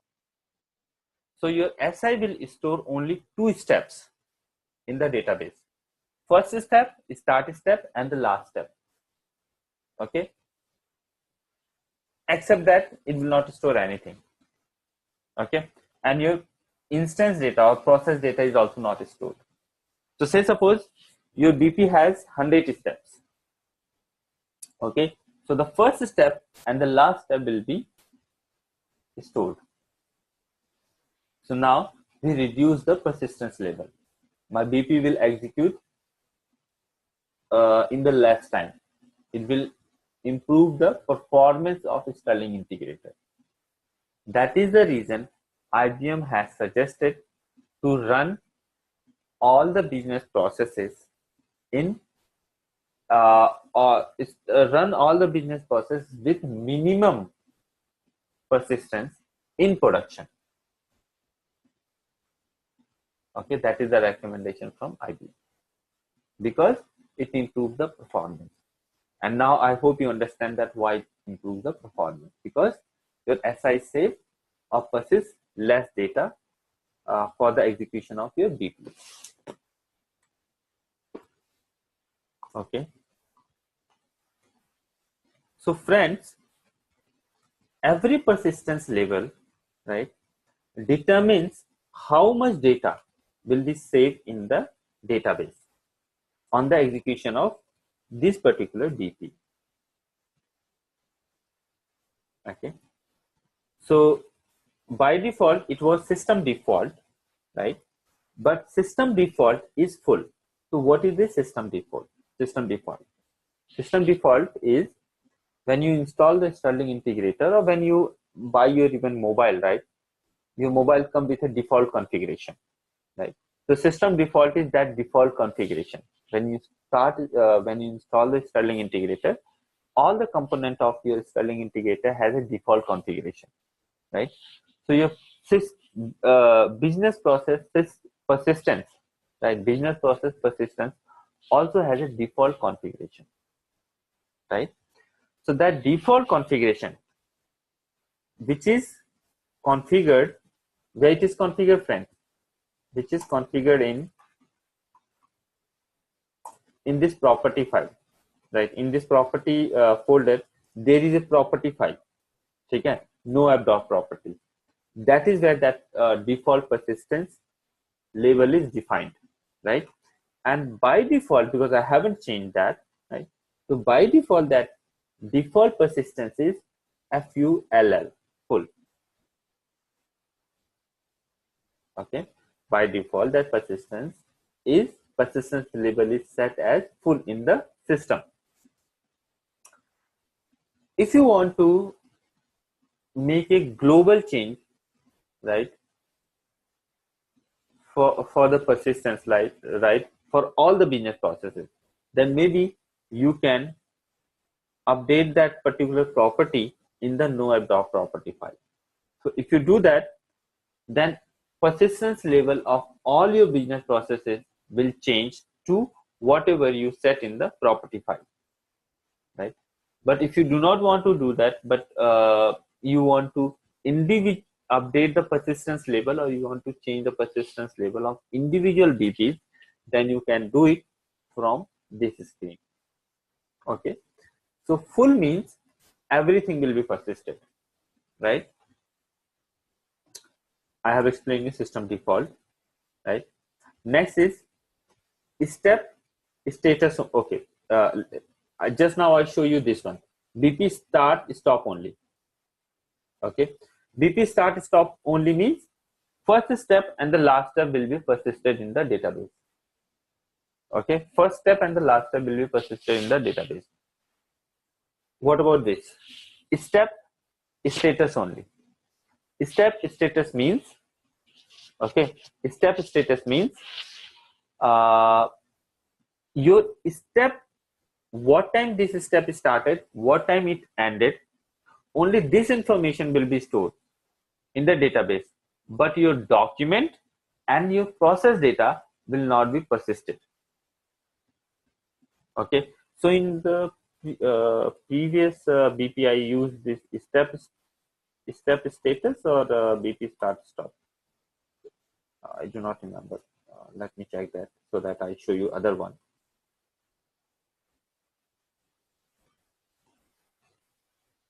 Start stop only, right? You can see here start and stop only. Okay, so start and stop means the first step will be stored in the database, the last step will be stored in the database. Let me execute this BP one more time so that I show you a difference. Okay, see here, you have first step and then the last step. Okay, but if you see, friend, right, document and the do not have any confusion, so that let me explain a different way here. If you see here, right, it's a step start and stop only, right, but your process data is stored, right? Your document is also stored in the database, right? In the last step, you do not see it, but in the normal case, when you write a good business process where you will be updating your your document, or you are adding a lot of information in your process data, you will see this step is also stored in the database, because we haven't changed anything, right? We did not change a lot of things. That is why this, you do not see anything in the in this step here, nothing in the last step. But in when you have actual BP with step start and stop, you will see that the document and the business process data of last step is also persisted in the database. Okay, so this is start and stop. Now there was one more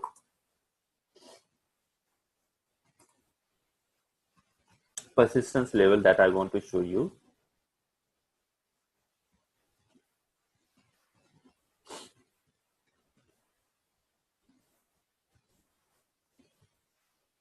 Which is step status only. So what happens in the step status is every status of every step will be stored. Okay, status of every step will be stored in the database, right?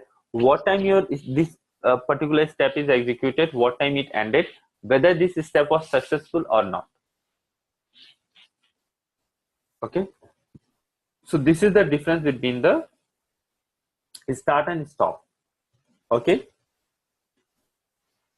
then you have error only, right?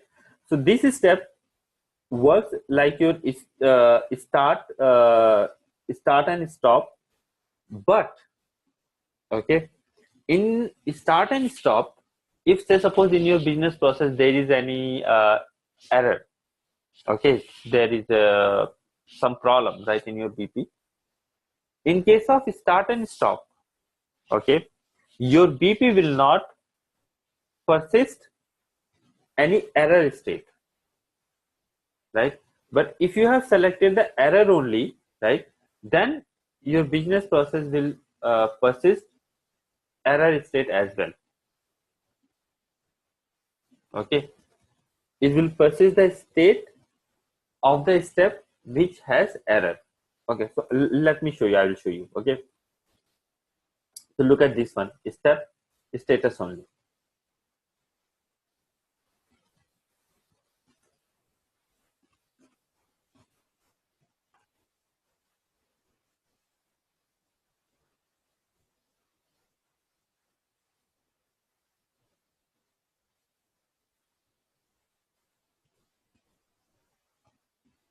See, you have started end, but you can see that now we have persisted first step, second step, third step, and fourth step as well, right?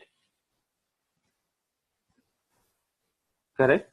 First step, second step, third step, and fourth step. But process data is not persisted.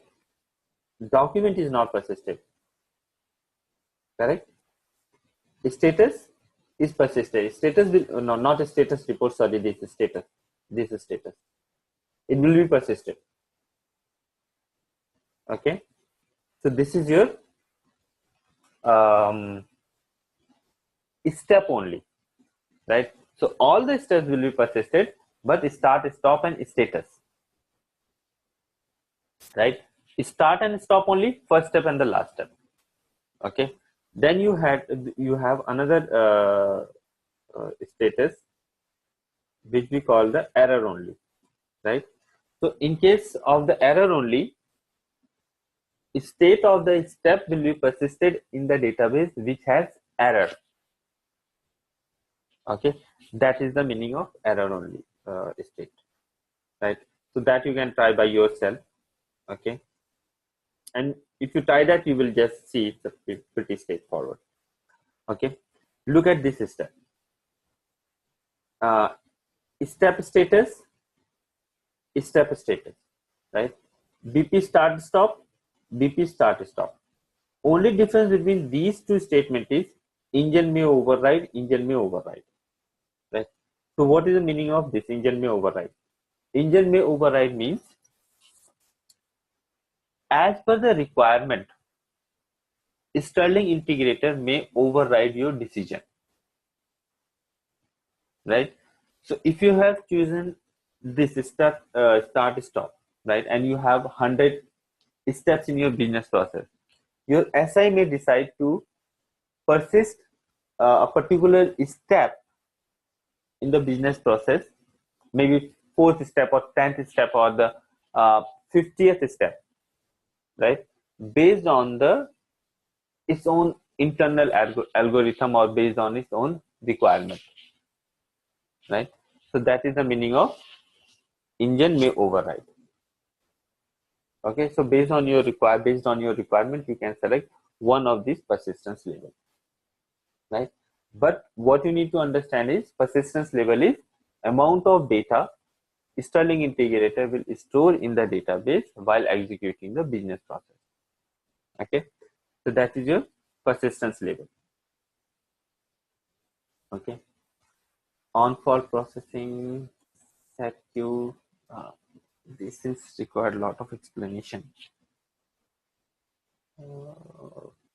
which we cannot do now anyways.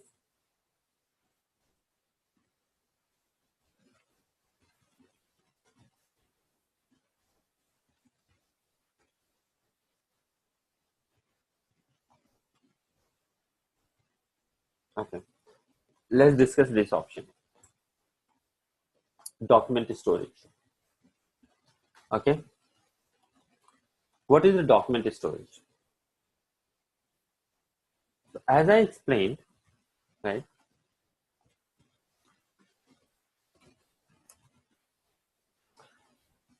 your BPs, right, your BPs will deal with always a file, right, or the data, correct? So we are going to see this is option, document storage, right? So BPs will always deal with some file, data, or the document, right? You know that you have a BP. This BP will have a process data, PD, right? Process data, right? And it may get a document in one of the steps. Maybe it's pulling the file from the FTP SFTP server, or maybe it's just pulling the file from the file system, right?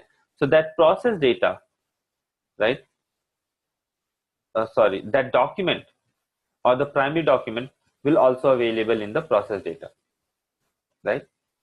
It will be available in the process data. I just now explained to you that all this process data will be stored in your database, right? Your SI has some 500-600 tables. Okay, so one of the table, this process data and the document will be stored. Say suppose these tables, right? I mean, we just not understand this, right? You can reduce the persistence level. You can do certain things to control the how much data will be stored in the database for the execution of BP. That is the one thing that's good, right? But say suppose, right? So basically one thing is clear, that your documents, right? Your document will also store in the database, right? Your document will also store in the database at some point, right?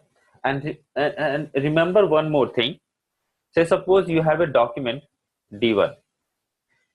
If you make any update, even in the document type, name, size, a single update in the file, right, will create a new document in the file system.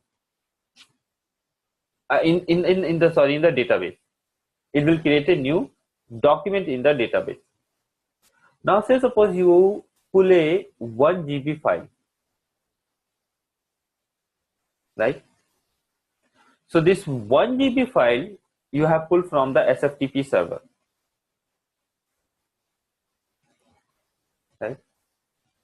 Now you are processing it in the process data. it has say suppose 10 steps, right?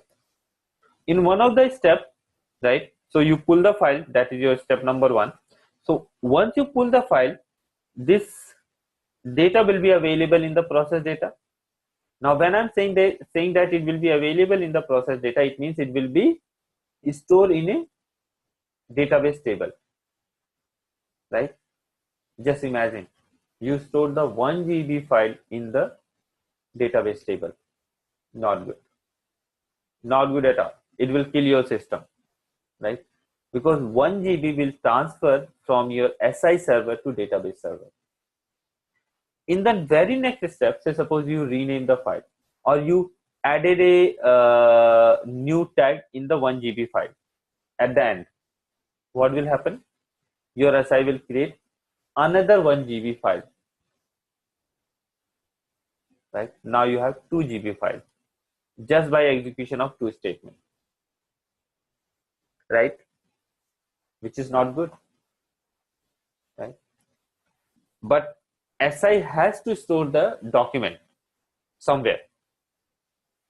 So SI give you 2 options to store the documents, right? First is database and the second is file system.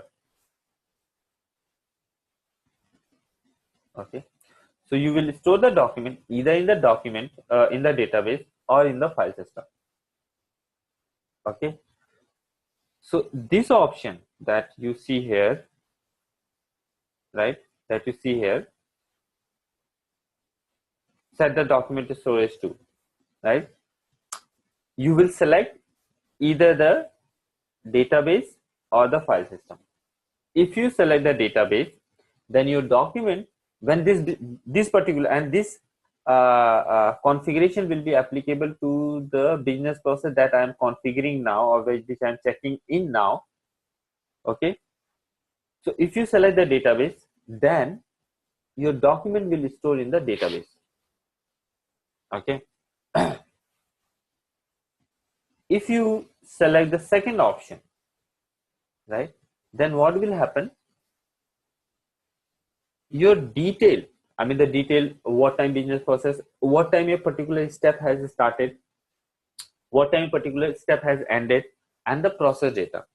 All this information will store in the database, but your actual document will be stored in the file system. So that is the store in the file system and the database. Okay. So if you want to store the document in the file system, then select this option. If you want to store the document in the database, then select this option. What is the system default? System default is the configuration, or sometimes we call it a global configuration that will be applicable to all the business processes, right? Or the default configuration will be the system default, which is configured somewhere in this one of the property file, right? This information goes in the jdbc.property file. JDBC or no app? Edit.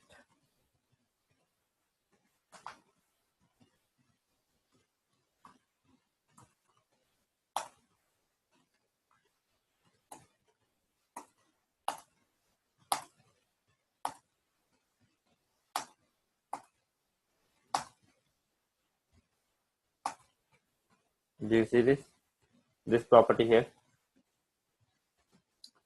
Default document storage, which is applicable to all the business processes, or the default document storage is database, right?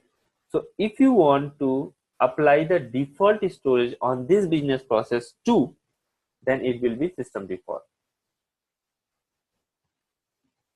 Okay, but you can also select the file system and the database.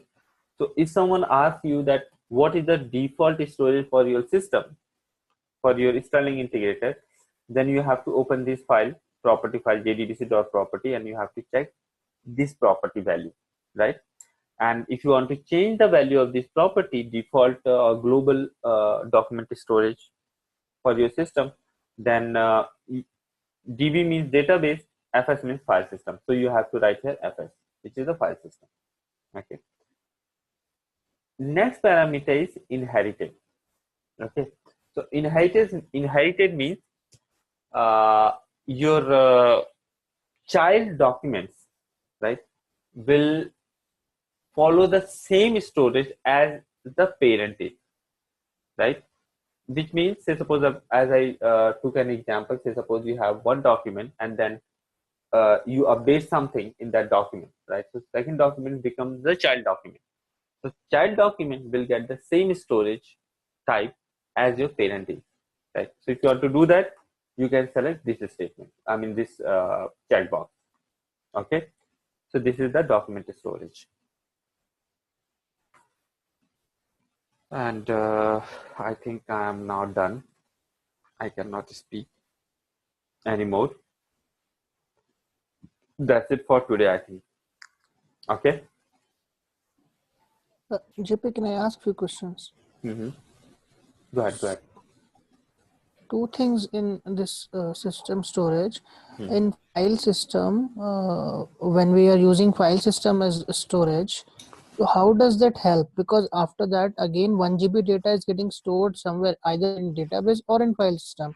So anyway, you yeah. store 1 GB data in the database is one thing, right? You store 1 GB of data in your file system is a completely different thing, right? I have not much background about that. Can you just tell me? It's just simply understand that storing 1 GB data in the database takes maybe 2 to 3 minutes or maybe more, depending on the network infrastructure or the optical fiber, speed between your studying server and the database server. Okay. But whereas storing 1 GB file in the same box where your SI is installed it will take maybe a couple of seconds or maybe 1 minute, right? But this file system have a limit of storage, right? It will get finished No. in some time. Maybe. Normally we have SanDisk or some big storage attached with the Sterling systems that has 100 terabyte and 200 terabyte or maybe more. Okay. Right. So your data go in that big storage. Okay.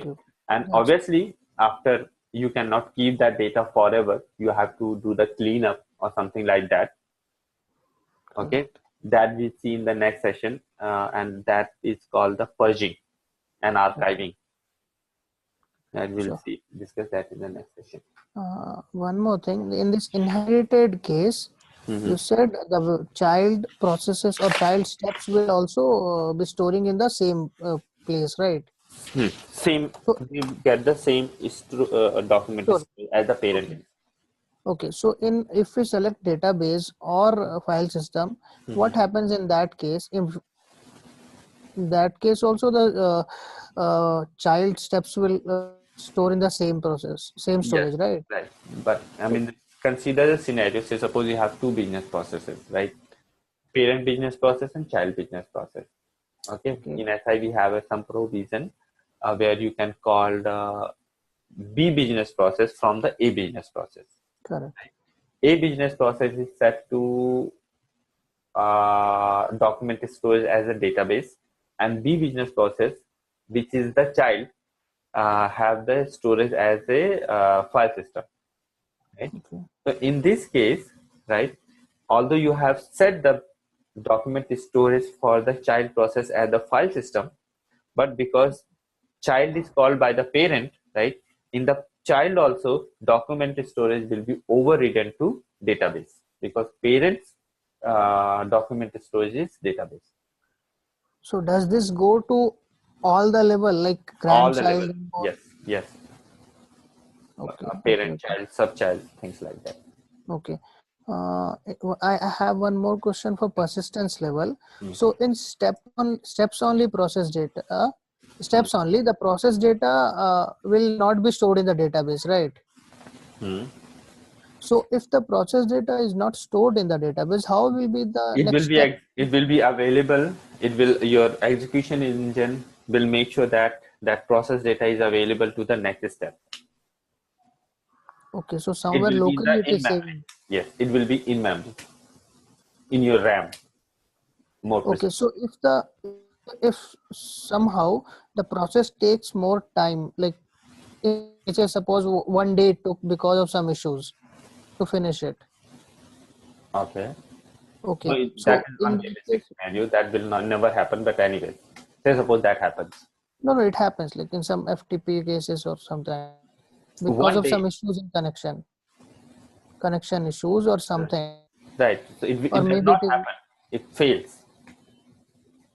Right? Your BP will okay. fail. Right? Timeout Okay, or something like that will happen and fail. But still, we take a hypothetical scenario. Say suppose you have some business process that runs one day. okay. Then what? What is the So question? ideally it should not, but somehow it took. Okay.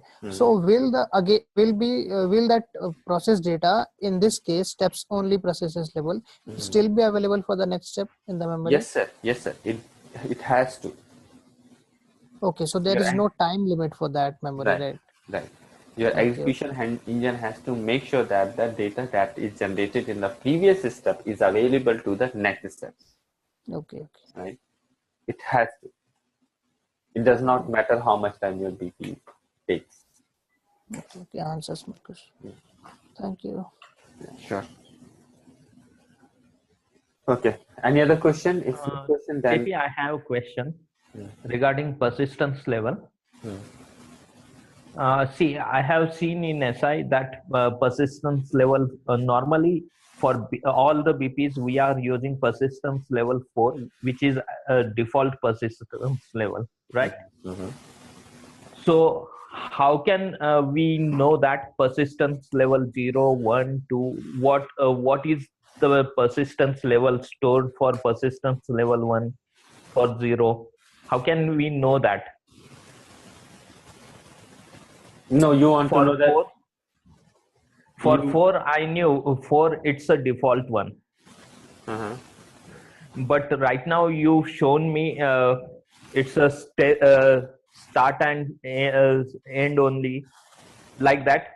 How we knew that for start and end it is defined as level 1 or 0 or 2 or 3? No. First, why you are saying level 1, 2, and 0? Right? There is nothing to Because select I 1, 2, have 0, seen that in it's about Q. I'm talking about Q. Q is a different thing. Q is a completely different thing. It has nothing to do with the persistence level. Okay. Q is a one thing. Okay. Okay. That does not connect anyways with the persistence level. Okay. Queues are like houses, right? You have Okay. you have 9 houses, and then you determine that in which house you want to run your business process. Right? You can consider that way. But Okay. persistence is a completely different thing. It does not connect with the queue at all, right? I can run my business process in any of the queue, right, with any persistence. Okay. So these two are completely separate things. Do not connect them. Yeah, got it. Okay. And so if you see in your system that most of the business processes run with the default persistence level, right? Yeah, right. Then now default persistence means can be full, it can be step status, it can be BP status, it can be start stop only, or it can be error only also, right? Yeah, right. So again, you have to, like I showed you this, right? JDBC dot Yeah, property. JDBC properties. Right. Similarly, one of the property determines the persistence level, which is not on top of my head right now.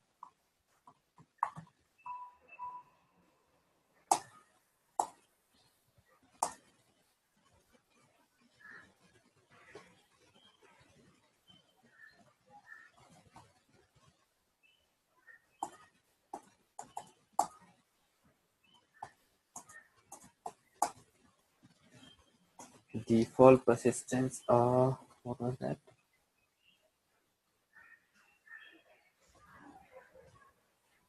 Document tracking.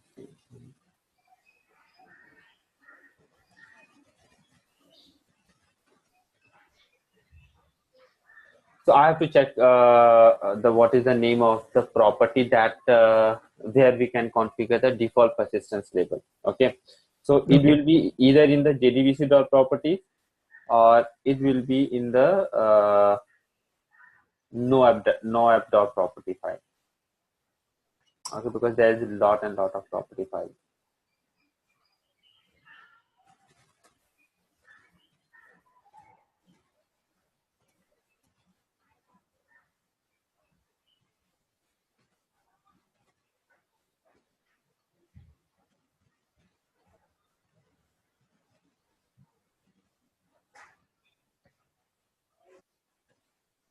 I have said that property multiple times, but I do not remember the name of that property.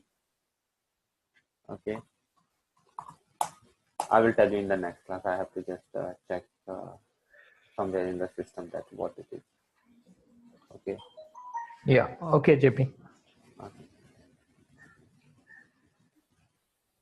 ठीक है? Okay. Okay, JP. Okay. So any other question? JP, I have a question. Mm-hmm. In my project, I have one migration project. In the persistence level, in the defaultly set as a full, but we need to change the all BPs. 100 BPs are there. We need to change set default system default. So can I manually we are changing for the every BP manually we have changed. Is there any way to dynamically we can change the persistence level? Yeah, that is what I just now discussed, right? So in that case, you can just so you have 100 BPs and all these BPs are configured to have default persistence, right? So instead of changing the persistence level of all these 100 BPs, what you can do is you can change the default persistence itself. Okay. Right. By default, this persistence level is full. Right. So you can change it to something else. Say suppose the step only or the error only, status only, like that. Oh. Okay. Okay. Okay. And I will tell you the name of that property in the next session. Okay. Oh, okay. Thank you. Okay. So if no question, then I can end this meeting, right? Yes.